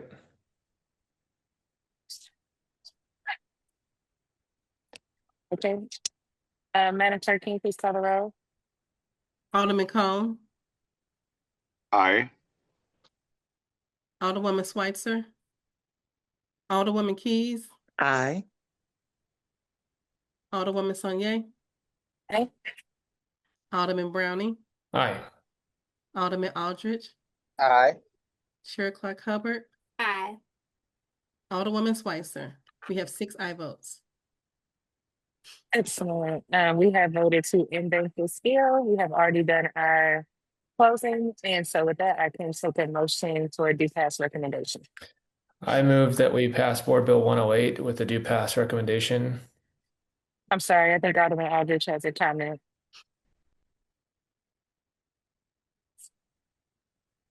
Clark, I see your comment about Evan Winkler. He's with the building division, so I don't think that he has a comment to offer.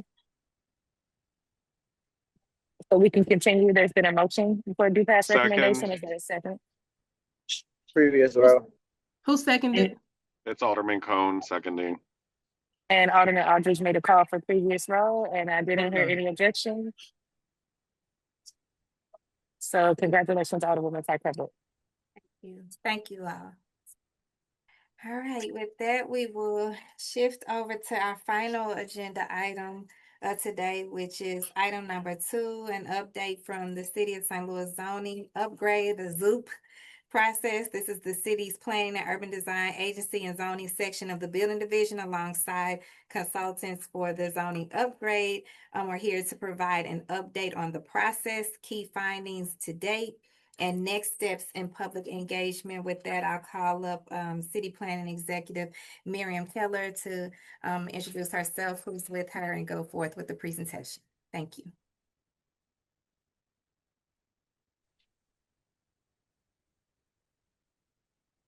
Hi, good afternoon, members of the commission, and thank you, Chairwoman, for including us on today's agenda. We know you've been through a pretty long meeting already, so we'll try to keep it fun. Take your time.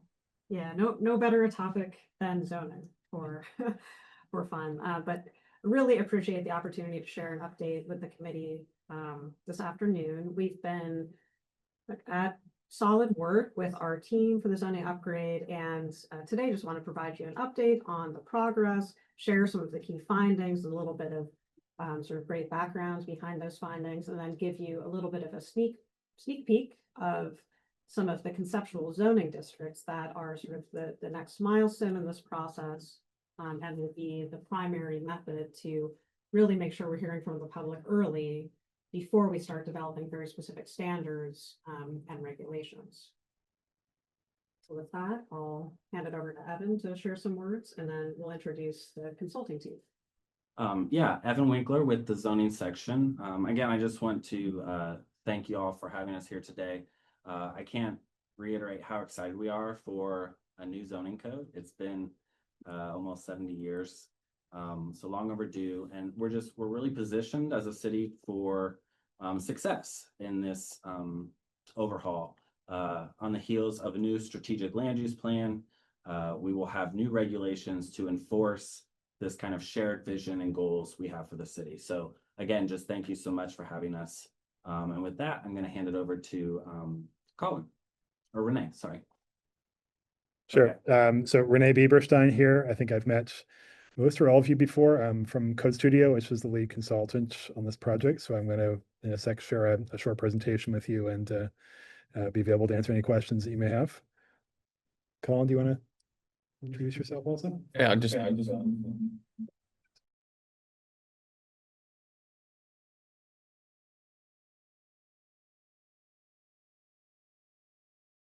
this morning in today's meeting.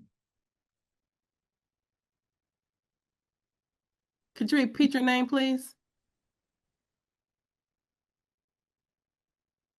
Colin Scott with Code Studio. Colin, can you unmute yourself? Colin Scott, Code Studio. Sorry, we were both muting and unmuting at the same time.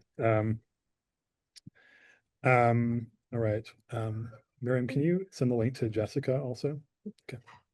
Okay, so thanks everybody. I'm going to share a presentation and just give you a bit of an update as to where we are on the project. So bear with me for a sec while I share my screen. Can you all see this right now? Yes. Yeah. Okay. So I'm going to give you a bit of a general project update right now, just as to where we are on the project. We are just about to release a diagnostic, which is kind of an analysis of your existing code. So I'm going to give you some highlights from that, some findings that we had from reviewing your existing code in detail and speaking to people about it. Give you a very brief introduction to the conceptual districts, which are kind of a very kind of first starting point for discussion as we kind of move towards drafting the new code. This is not a draft yet, but just some zoning districts that we're kind of putting out to stimulate discussion this week for the public meeting. And then I'm happy to answer any questions that you may have. So first of all, the project goals, and I think that we presented these to you before, so I won't spend too much time on these, but just to reiterate the key project goals for this zoning upgrade are driving successful implementation, so ensuring that the zoning is aligned to your new strategic land use plan that was approved this year, and other planning efforts that we use the zoning code to get higher quality built form. And we'll talk in a sec about why that might not be the case today with your existing code. Achieving economic development in the city, achieving equity and fairness in some ways that your existing code maybe doesn't do right now. Producing a code that's better organized and more usable, more accessible to the public, and more efficient in terms of its processes, and undertaking recovery and resilience. Particularly thinking about things like environmental risks and the recovery process from the tornado, and thinking about ways that zoning can be helpful with that.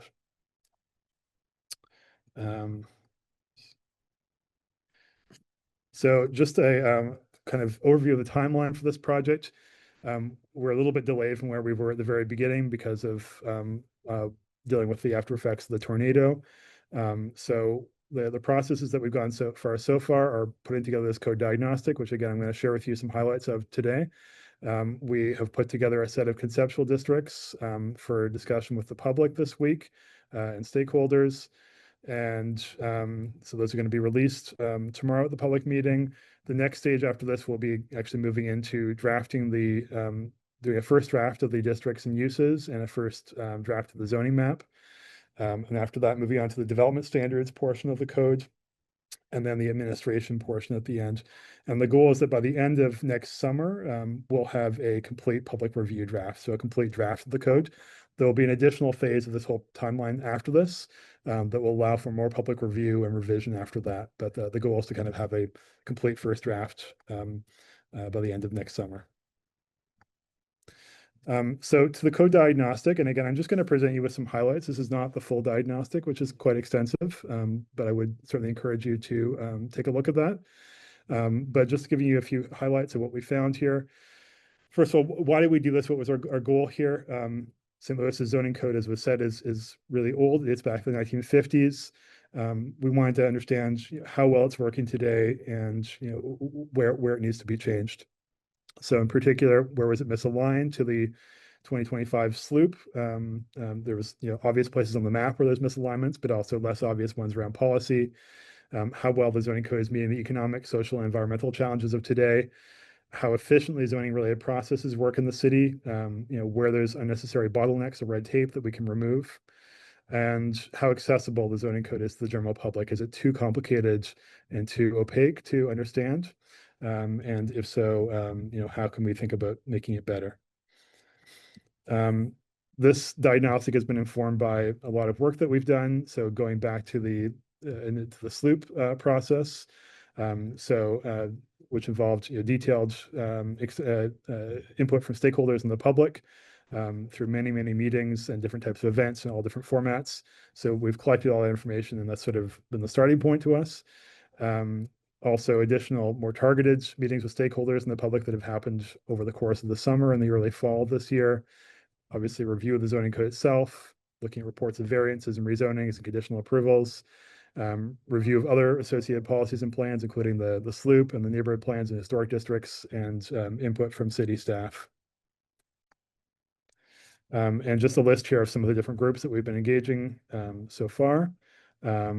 Including you guys previously. And we'll be talking to lots more people, of course, over the remainder of this project through to next summer and beyond. The advisory committee is one of the groups that's been formed to help inform the process.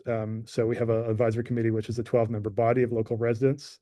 It's going to be involved in reviewing materials, or has been involved in reviewing materials for any red flags or offering usability feedback, supporting community engagement efforts, promoting communication with the broader community, and it's limited in some ways. It does not do things like having a final decision over the power of adopting the code. It's essentially is, as its name suggests, it's an advisory committee. So they're helping provide us with advice and understanding. It doesn't represent or speak for specific neighborhoods. So we've tried to find members from various places across the city, as well as from various different representing different interests, but they're not formally speaking for certain neighborhoods or any particular groups other than themselves.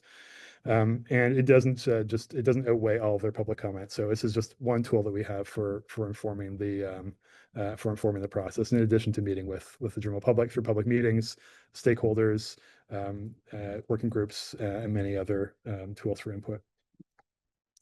So just to begin talking about the diagnostic, some of the key findings here, and again, I'm going to move through these pretty quickly, but just to kind of give you an overview. Number one, plan implementation. So the strategic land use plan lays out a new vision for the city, but and neighborhood plans add more specificity to that. But for a lot of reasons, some of which are fairly obvious, the 1950s era zoning code, some 70 years older than the plan, is not representing the intentions of the plan. So updating it to reflect that plan and the other neighborhood plans is a key goal. Lots of complaints about administrative processes being inefficient. The huge reliance on variance, which I'll talk more about in a sec, and just the general sense that the code today is not sufficiently transparent to the public. Problems with uses and adjacencies. So this is maybe more thinking of the zoning map in particular. We have a number of different uses that probably shouldn't be next to each other that are next to each other in the city. And so trying to find a way to kind of use the zoning code to gradually transition us out of those harmful adjacencies. Built environment, trying to get the code to say more about built form than it does today. So your code that you have today, one of the things that we found is that it is very much focused on use, which is sort of the more traditional approach of zoning codes. But over the years, they've increasingly looked more and more at built form and tried to use the power of zoning to produce a more desirable built form that's more friendly to pedestrians and achieves a variety of other things in addition to uses. So that's one thing we observed about your existing code, is that it's fairly outdated in that respect. There's a variety of aspects of the existing code that are inequitable and that reflect some of the kind of negative history of planning in the city still today. So looking about ways that we can kind of look at the new code to reverse some of that. Climate change mitigation, obviously, when your code was developed in the 1950s, climate change was not a concern. So thinking about ways that we could, in the future, tackle that through the code. Disaster response, we've discovered that, particularly in the wake of the 2025 tornado, there wasn't an easy way of tackling some of those issues that were raised with the code. I'll give you some examples about how other cities are doing it later on. And also there's a variety of ways that the code could handle housing affordability better. So beginning with plan implementation here. So the strategic land use plan, the SLOOP, lays out this new vision for the city, and the neighborhood plans add specificity. But there's a variety of ways that when looking at your current zoning, these things are not aligned. So beginning with the SLOOP map, I think obvious issue here is that when you look at the SLOOP map, there's some substantial differences in land use between the SLOOP map and existing zoning. So we'd be looking for ways ultimately when we get into the zoning map to update that to better align with the intentions of the SLOOP. There's also a variety of ways where its goals are not aligned. The SLOOP's goals are not aligned to the current zoning. So that includes things like promoting transit-oriented development, more flexible and creative approaches to growth, and denser, more traditional mixes of uses. Those are some things that are not allowed in some aspects of the current zoning. Administrative processes here, and one thing that we've observed, this is probably one of the biggest things we've talked about in conversations with staff up to this point. The current code is very, very old, and in order for it to continue to function, it's essentially been patched with a variety of workarounds. So one of those is its incredible reliance on variances that happens.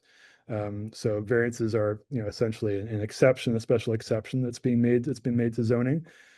They're necessary because zoning can't contemplate every possible outcome. But when variances become the rule, when the exception becomes the rule, it means that you're kind of not systematizing things the way you should be through zoning. You're kind of doing things through one-offs, and it's a very inefficient process. It's also potentially inequitable because it gives people who have more resources to assemble letters and other types of spend more time attending meetings and so forth. It gives them more likelihood of getting their way. So here's a map of the variances that have occurred in the city. So this is most of the last 20 years where variances have been. You can see there's vast numbers of variances that have been granted across the city. This map, I know it's probably a little bit hard to read on the screen, but it divides the variances into use and area variances.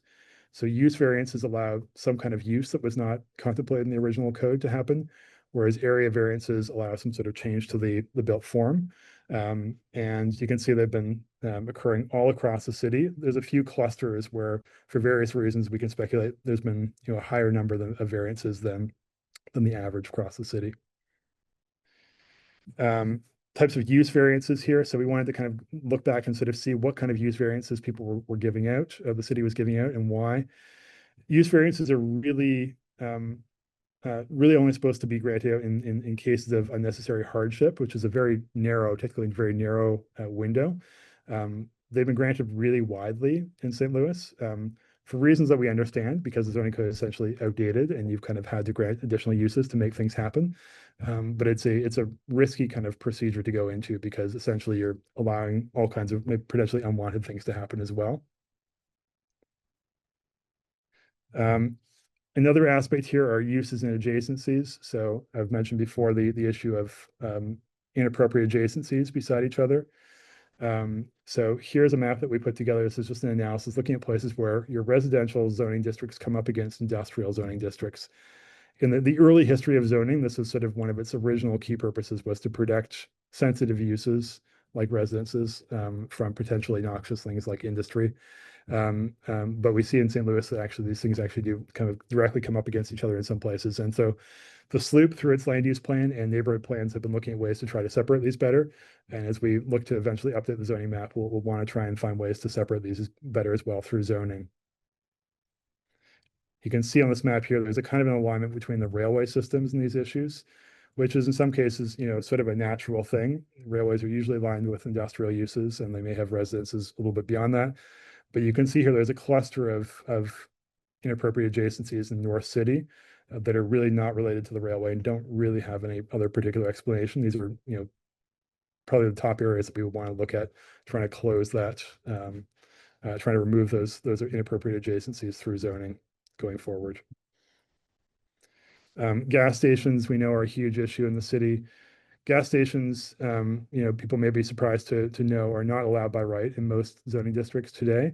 But because, again, you rely so heavily on variances, use variances and other processes have allowed them to appear in fact, in every single mixed-use zoning district. So if you look across the city, as this map is showing here, you've got gas stations in every single mixed-use zoning district, even though they're only permitted by right in J industrial and K unrestricted. So looking forward, we want to try and find ways to, again, try to restrict these. Not to say the gas stations are, fully inappropriate anywhere in the city, but we need to find more appropriate places that they can go and really hold firm with that. With the built environment here, and again, I touched on this before, the current code focuses much more on use, even though it's, as we've just said, it's not doing that very effectively either. But it has a lot less to say about built form. So just taking this, sample property here as an example that's zoned F neighborhood commercial, if this were to develop, all these little outcomes here in the upper right-hand corner of the screen would be allowed. So you could bring your building up the street. You could also put it at the back. You can kind of put it wherever you want, even though some of these I think are clearly more desirable and more appropriate in some places than others. So I think we're going to want to kind of, as we go forward in drafting the code, look for opportunities to bring more built form standards into it. You have achieved this with your form-based districts. So we'll be looking at, adapting sort of certain key strategic standards from the form-based districts and bringing them into the overall citywide code.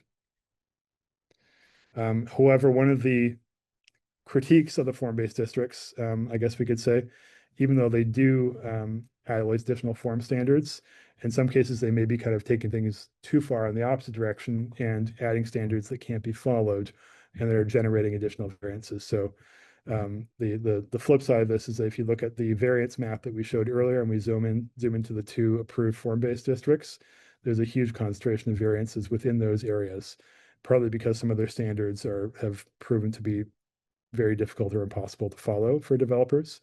So we may be looking to, again, as we try to add more built form standards into the overall code, we may be looking for ways to try and pull back on standards that are just generating huge numbers of variances and haven't worked out in practice. This is a map. This is a graph here of the top form-based district area variances. So starting with materials, then setbacks and windows. These are some of the things where they've run up against the practical realities of some development, and variances are regularly granted in those areas. Another thing we find in the existing code is a use mismatch. Even though you have neighborhoods in the city where there's a variety of mixed uses together, a lot of these areas don't reflect, like the code does not actually reflect the reality that's on the ground. So here's an example from Soulard where you've got a whole mix of different commercial and residential uses together. But this is because this area is zone D, multiple family, all these uses are not by right. So they've all been granted either through existing nonconformity where they existed back before the code existed and they just kind of carried through, or they've been granted through variances. So again, I think, trying to be more transparent and more clear with what we want here. We would want to either, rezone this area to something that's more mixed use in nature, or we want to try and find a way to write some mixed use type permissions into a neighborhood zone that would allow, these lovely kind of small neighborhood uses that we like to persist and continue in the future. Another thing that we've considered with the existing code is your parking standards. St. Louis has a relatively traditional approach to parking standards. There's some exceptions, but you do have parking standards for most uses in the city. We want to at least kind of examine people's interest in that. There are other cities in the country that have removed parking standards. And so we're not sure where St. Louis is, but we want to kind of have a conversation about that with the public and other stakeholders. So in some cases where parking standards might be too high in some places, they may be adding to the cost of building, right? So if you're in an area where the developer maybe perhaps didn't need to build parking, if you were close to transit and parking was built, those parking costs will ultimately be downloaded onto the consumers of that housing. And they may be unnecessary, at least at some point in the future. So are there ways that we can pull back on that? And then equity, and this cuts across a lot of the other topics here. Your zoning map, looking here at the 1937 redlining map of St. Louis, there's certainly a kind of a resemblance between that and your current zoning map. Not saying they're exactly the same, but the C and D grade neighborhoods in the redlining map, which are the undesirable neighborhoods, so-called, reflect pretty closely on the B, C, D, and E zones, even their nomenclature. So looking at ways, again, this is, some of this is just reflecting the, what type of housing there is on the ground in the city, but looking at ways to try and move away from this and trying to find a system that promotes, greater equity, greater diversity of housing across the city is something that we'll be trying to achieve. Climate change mitigation here, and again, I talked about the existing code not really contemplating the issues of climate change because it dates back to a time long before that was an issue. Here's just a little bit of analysis we did of overlaying the existing zoning code onto the FEMA floodplains and MSD identified problem areas. And we can see there are some parts of the city where you have housing permissions, so you can go ahead and build something essentially, even though you're in a flood risk area. So what does that mean? Thinking about ways that we can either plan better to mitigate flood risks, either within those risk areas or further up in the headwaters to try and find a way to manage and conserve water more effectively and reduce the risk of flooding in the downstream areas. Urban heat island effect, and this is the term people use to refer to additional heat that's located in certain areas, usually areas that have fewer trees in them, and ones that have more concrete surfaces or asphalt surfaces. So this was an analysis. This is unfortunately before the tornado, which probably had a negative effect due to the number of trees that it took down.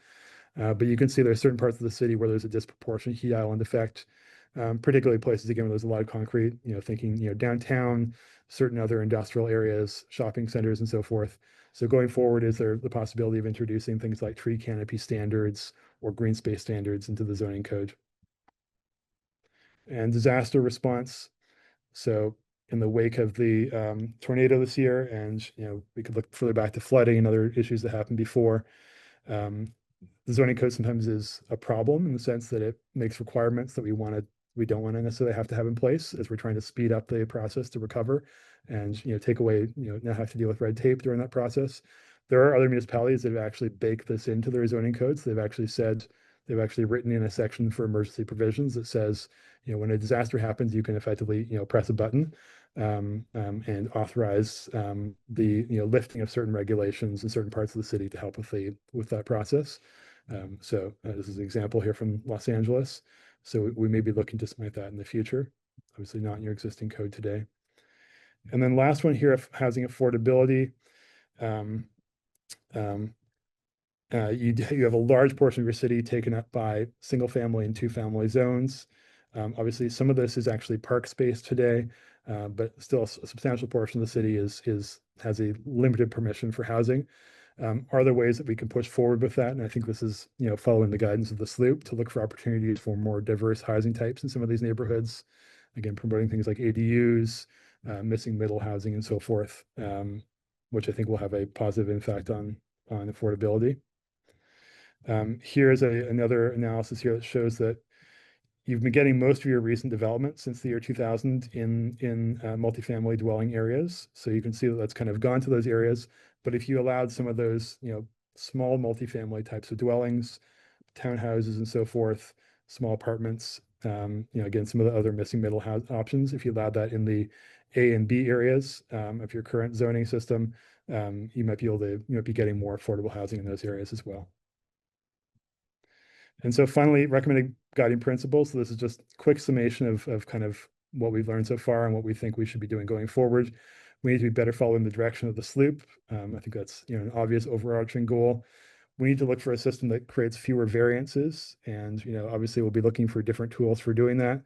But in particular, trying to move to a system that's more focused on by right development rather than the sort of special exception process that St. Louis has gotten really sucked into. More pedestrian-friendly development by right, restricting auto-oriented development to mostly outside of the more residential parts of the city, more urban parts of the city. Creating a system that's more resilient to disaster, whether that's climate change or otherwise. Pushing back against inequality. A code that's user-friendly in the sense that any person in the city should be able to take a look at it and understand it, not just lawyers or planners. Something that's graphic and easily readable. And building avenues for refinement and update. So, some sort of formal process of regular review. You've gone 70 years. Obviously, you've made incremental changes since then, but you've gone 70 years without, really kind of looking at the fundamentals of your code. Hopefully, the draft we produce next year will be much better, but we know it's not going to be perfect. So, baking in some sort of review process to the code, I think, is something that we want to achieve. Just going to add one more thing on the end here. So this is the conceptual district. So after the diagnostic was complete, we started drafting, again, this sort of initial set of zoning districts just for discussion purposes. And that's what's going to be presented at the public meeting tomorrow.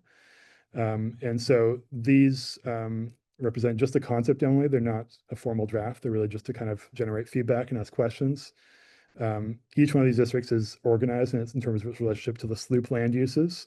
So in some cases, it's like a one-for-one relationship. In some cases, there's a bit of an overlap, but they all relate to these planned land uses. Each district we've kind of described just in broad terms. So we're not giving you all the detailed standards yet, but just a few key ones to kind of have a discussion about them. And obviously, when we get to the first full draft, we'll add a lot more standards and detail in. But this is, again, just to kind of begin a discussion and kind of gauge people's reactions and see what else we're missing and think about how we might want to modify this approach as we move into the actual draft materials.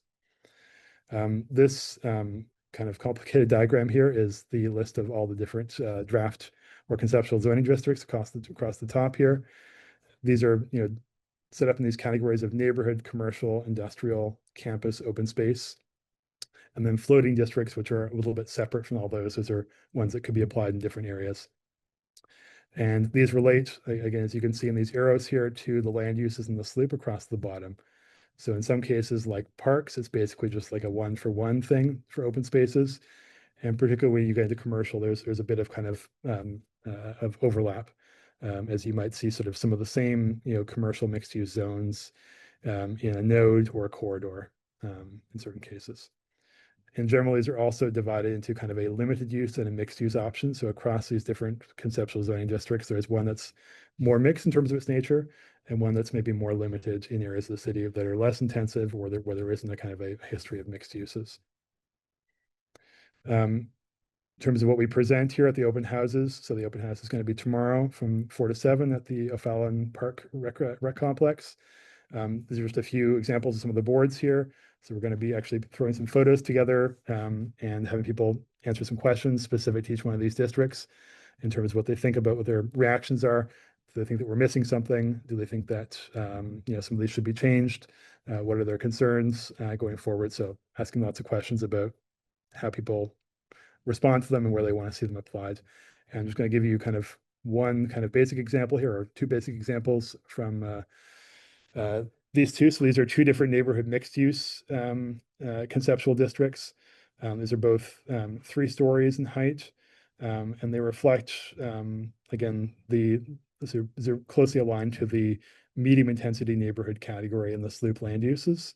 So this is, if you're going to take that category, but maybe bifurcate it into a couple of different gradations that would apply slightly differently in different places. So the idea behind that category was that it would allow up to 4 or 8 units per lot. Here's a 4-unit, a maximum 4-unit district, and a maximum 8-unit district. Both of these would allow small commercial uses. So these would be applied neighborhoods where you would want to see things like small cafes or stores mixed into the city. Exactly what that range of uses is and how big they go is something that we need to work on. So we're looking to hear people's feedback on that. But one of them would be allowing up to 4 units, one up to 8. So if you think about the 4-unit option, would be allowing things like obviously detached houses, duplexes, attached houses, row houses, and very small fourplexes. Whereas the 8-unit one would be going all the way up to 8-unit small apartment buildings. And these have not been mapped yet, I should say. We're just kind of basically coming up with a kind of a palette to get people's response. So one of the questions we're going to be asking people is exactly where we should be applying these districts, knowing that we're kind of working within the sloop land uses in terms of how they're mapped. But exactly where we draw the lines between these different gradations is something that we're going to be working on as we move forward towards the draft zoning map. And then obviously here's the project website where we're soliciting responses and putting all this material as we draft it. And just to remind you again here, after this public meeting coming up tomorrow, we're going to be moving into the modules 1 and 2 phase, which is actually drafting, putting together the first draft of all these districts in terms of built form and uses, and drafting that very first zoning map. So all the information that we collect from the public and from stakeholders this week and over the next little bit is going to be informing that work. All right, that's all. Sorry for taking up so much time at the end of your day. I promise you that no apology needed. This is very necessary information. And I always talk about how this is how we empower people, is with this information. So thank you for that presentation. Thank you for being so detailed and noting that all of this work is even prior to an initial draft, which is a draft, which will still be a working document and a living document. And so the intentional efforts, the spaces that you are creating, like the space Alderman Browning and I were at this morning on the roundtable for form-based code zoning districts, and the other upcoming roundtables, in addition to the meetings like tomorrow, directly in the public, meeting people where they are, in addition to this space right here created to meet people where they are and now capture and be able to share this information out in our out with our networks and our bases. I think that this just speaks directly to what Mr. Winkler said about sharing the vision and the goals as we move this forward, as we want to build capacity in what's going right, and also take the opportunity, this much needed opportunity, to right some wrongs, some very real wrongs that have happened in the zoning here in the city of St. Louis for the last 50-something years and before. So with that, I'll open it up to see if any of my colleagues have any questions. We'll go by seniority. Alderman Cone. Let me see who's still on because I know people might have hopped up. So we'll go to Alderwoman Keys. Is Alderwoman Keys still on? Still here. Okay. No, I don't have any questions. Thank you so much for laying the information out in the way that you did. Very helpful. Thank you. Thank you. And she will be welcoming you all in the elevated 11th Ward tomorrow. Come on. Presentation. Alderman Browning. Thank you. I also want to echo my colleague and say that I really appreciated you making spaces for different groups to really explore how this code can work for the city. You had asked about parking standards. I got a number of comments in this morning when we met, but we didn't discuss parking, and so you asked about parking, and I just want to throw out there that. What makes urban environments great is that, especially if you go to other countries, you'll notice that they didn't sacrifice their cities to cars. That even as they integrated the car into their city, they found ways to balance really people who live there and pedestrian traffic and bicycle traffic. And I think that this city should really double down on what makes the city special, which is its walkability and its just having the option not to own a car. But when we have auto-oriented uses, or when we have, I have to cross multiple curb cuts as I'm walking down the sidewalk, or I have to deal with the traffic coming in and out of a gas station, those are all things that can be detrimental. But parking is especially one of those things as well. The amount of space that we basically subsidize private car ownership by allowing people to store their cars on public streets. And so I'd love to see us not then pushed on top of that cost of building expensive structured parking for new developments or anything like that. So I've seen other cities get rid of parking minimums to their advantage. I also want to give a shout out to the form-based code in the neighborhood I live in, Forest Park Southeast, which actually has a parking maximum. Which is a 1-to-1 ratio, and that works really well for us to help keep it a walkable neighborhood. So that's sort of my thoughts on parking standards. I also want to ask a question on behalf of a colleague of mine who is not able to be here today. I know we talked this morning about uses and certain uses that are not productive or not helpful or conducive to nice neighborhoods versus uses that we really want to encourage, like housing. I know a colleague of mine right now is especially focused on a smoke shop in his neighborhood that he is really having trouble with. Could you share a little bit, just even broadly, how we're looking to treat uses that we might consider undesirable? Yeah, so I think that the part of what we're trying to feel out through this engagement process right now is trying to figure out exactly what those uses are and where they are in the city. And so when we write districts, we can each district is going to have a detailed list of uses that are allowed, not allowed in it, and it'll be mapped. So trying to find out what the appropriate place is to allow different types of districts. And I think that we've heard from people, at least so far, that pretty much everything is okay, at least in some part of the city. But trying to find a way to allow it, figure out what the appropriate way is to allow it, and what that mix is for neighborhoods. And so we're trying to sort of find a balance, particularly I give you the example of the mixed use neighborhood district.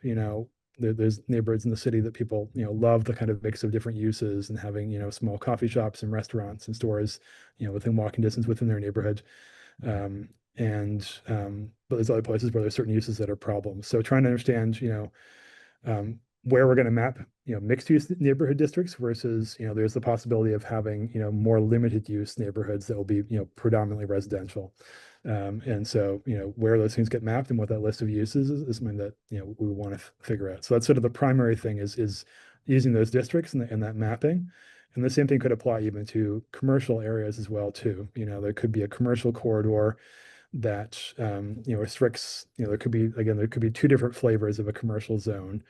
And that's one thing that we're presenting in the conceptual districts, again, we're just trying to get people's feedback on it, but it could be two different flavors of a commercial zone. One of them that allows, a broader range of commercial uses, and one that, restricts certain uses that we know are, going to be a problem in certain areas. The other kind of nuance in that is, conditional uses. And so right now you have a system that I think relies maybe too substantially on conditional uses in some places, and that kind of gums up the process. But there is a role, I would say, in the longer term for conditional uses, in the sense that it does give you the opportunity to take an individual look at certain things before allowing them to happen, and to apply conditions to them. So I think that conditional uses are appropriate, but there needs to be a more clear kind of checklist of what those conditions are, so that it's more transparent. So there's a menu of things that you can sort of turn on, and that both the user and the public will understand what that is. So trying to tune that is another tool, I would say. Well, excellent. Thank you so much. I don't envy your job. You've got a very difficult task ahead of you, but let me know how I can be supportive. I certainly look forward to what this can do for our city, understanding that it's not going to solve every problem that we have. We certainly still need projects to pencil. We still need things to actually work out so they can get done, but that this will be a huge upgrade over where we're at now. And I just thank you for all the effort you're putting into this. Thank you, Alderman Aldridge. Sure, Alderman Aldridge is on.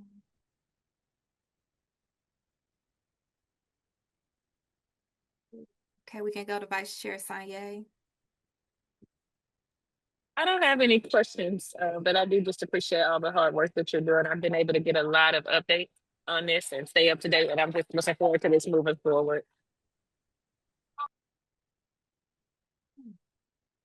All righty, with that, I welcome you all again to have any closing remarks. Again, just appreciate all of the work that's going into this, ongoing work that's going into this, and let us know one more time how they can, how the public rather can engage. Actually, did we have any public on the line that wanted to speak to this, Clerk Smith? Okay, all right. We have none. Okay, thank you. Welcome to close. Sure. Yeah, just thank you very much for engaging with this. And I would say, let me pull up the information on the public meeting. We're back at the beginning here. I would say, number one, I would invite all of you and members of the public to attend the public meeting tomorrow. This in here, sorry. I would invite everybody to attend the public meeting, and which slide that was on, sorry. At the end, yeah, sorry. Yep, my bad. There we go. Sorry. We invite everybody to attend the public meeting tomorrow at the Follow Park Rec Complex. And we're going to also have a Code Connect event next week on December 11th. So this is really kind of an online webinar for people who were not able to attend the public meeting. And we'll have a presentation that covers a lot of the same content, and will allow members of the public to ask questions and provide comments through that. Also happy to receive comments by email and through social media about any of this process. And then I would also say that once we go a little bit further ahead, just pointing towards the next public meeting after this one in this week, will be in March, and that'll be kind of looking at the first draft materials and allowing the public to review those and comment on them. So that'll be the districts and the map, which I think will probably be of a lot of interest to a lot of people. So would definitely invite people to come back out when that happens. Just want to quickly add a couple of things. Thank you so much. It's very important work. I don't take for granted that, listen, when this was done 50 years ago, and of course, before that, many of the voices that you all are creating the space for were not permitted. We're not allowed. We're not a part of it by no means. So this is our opportunity. So I just encourage and continue to encourage us to share not only this information, but with your networks, any upcoming information, any upcoming opportunities for them to be able to have their voice heard. Did you see it turned around to Mayor? Did you have any additional I just wanted to quickly add, I think number one, like gratitude to Renee and his team for a lot of really good work and really great listening. Also, thanks to many members of this committee and the board in general for being, I think, very helpful in sharing their perspective, their experience with some of the challenges with our current zoning code. But maybe more than anything, I want to share my gratitude to our members of the public that have been very generous with their time and sharing their experience, and members of the advisory committee, but also working groups that will help really kind of kick the tires on the draft regulations as they come together. And I also just want to kind of in this format really invite anybody who has a question about this process to feel more than free to reach out to myself, Miriam Keller, or through the initiative email address, zoop-stl@gmail.com, I believe. Because really we want this process to be very open, very accessible, very transparent, because that is what it's going to take to do this right. And this is our opportunity to do it right. So thank you, Madam Chairwoman, for having us this afternoon. And again, just open door for anybody who has questions or ideas. Thank you so much. That's one of the things I always talk about is having an open door and being in position to have an open door. So thank you so much. Okay, with that, we will go ahead. Madam Clerk, did we have any written testimony?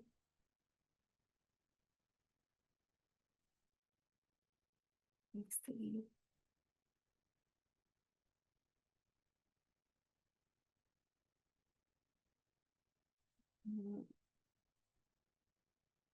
Okay. Madam Clerk, did we have any written testimony?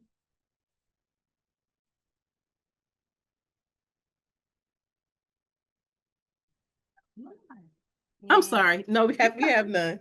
It's been a long day, I know. Okay, any announcements from my colleagues?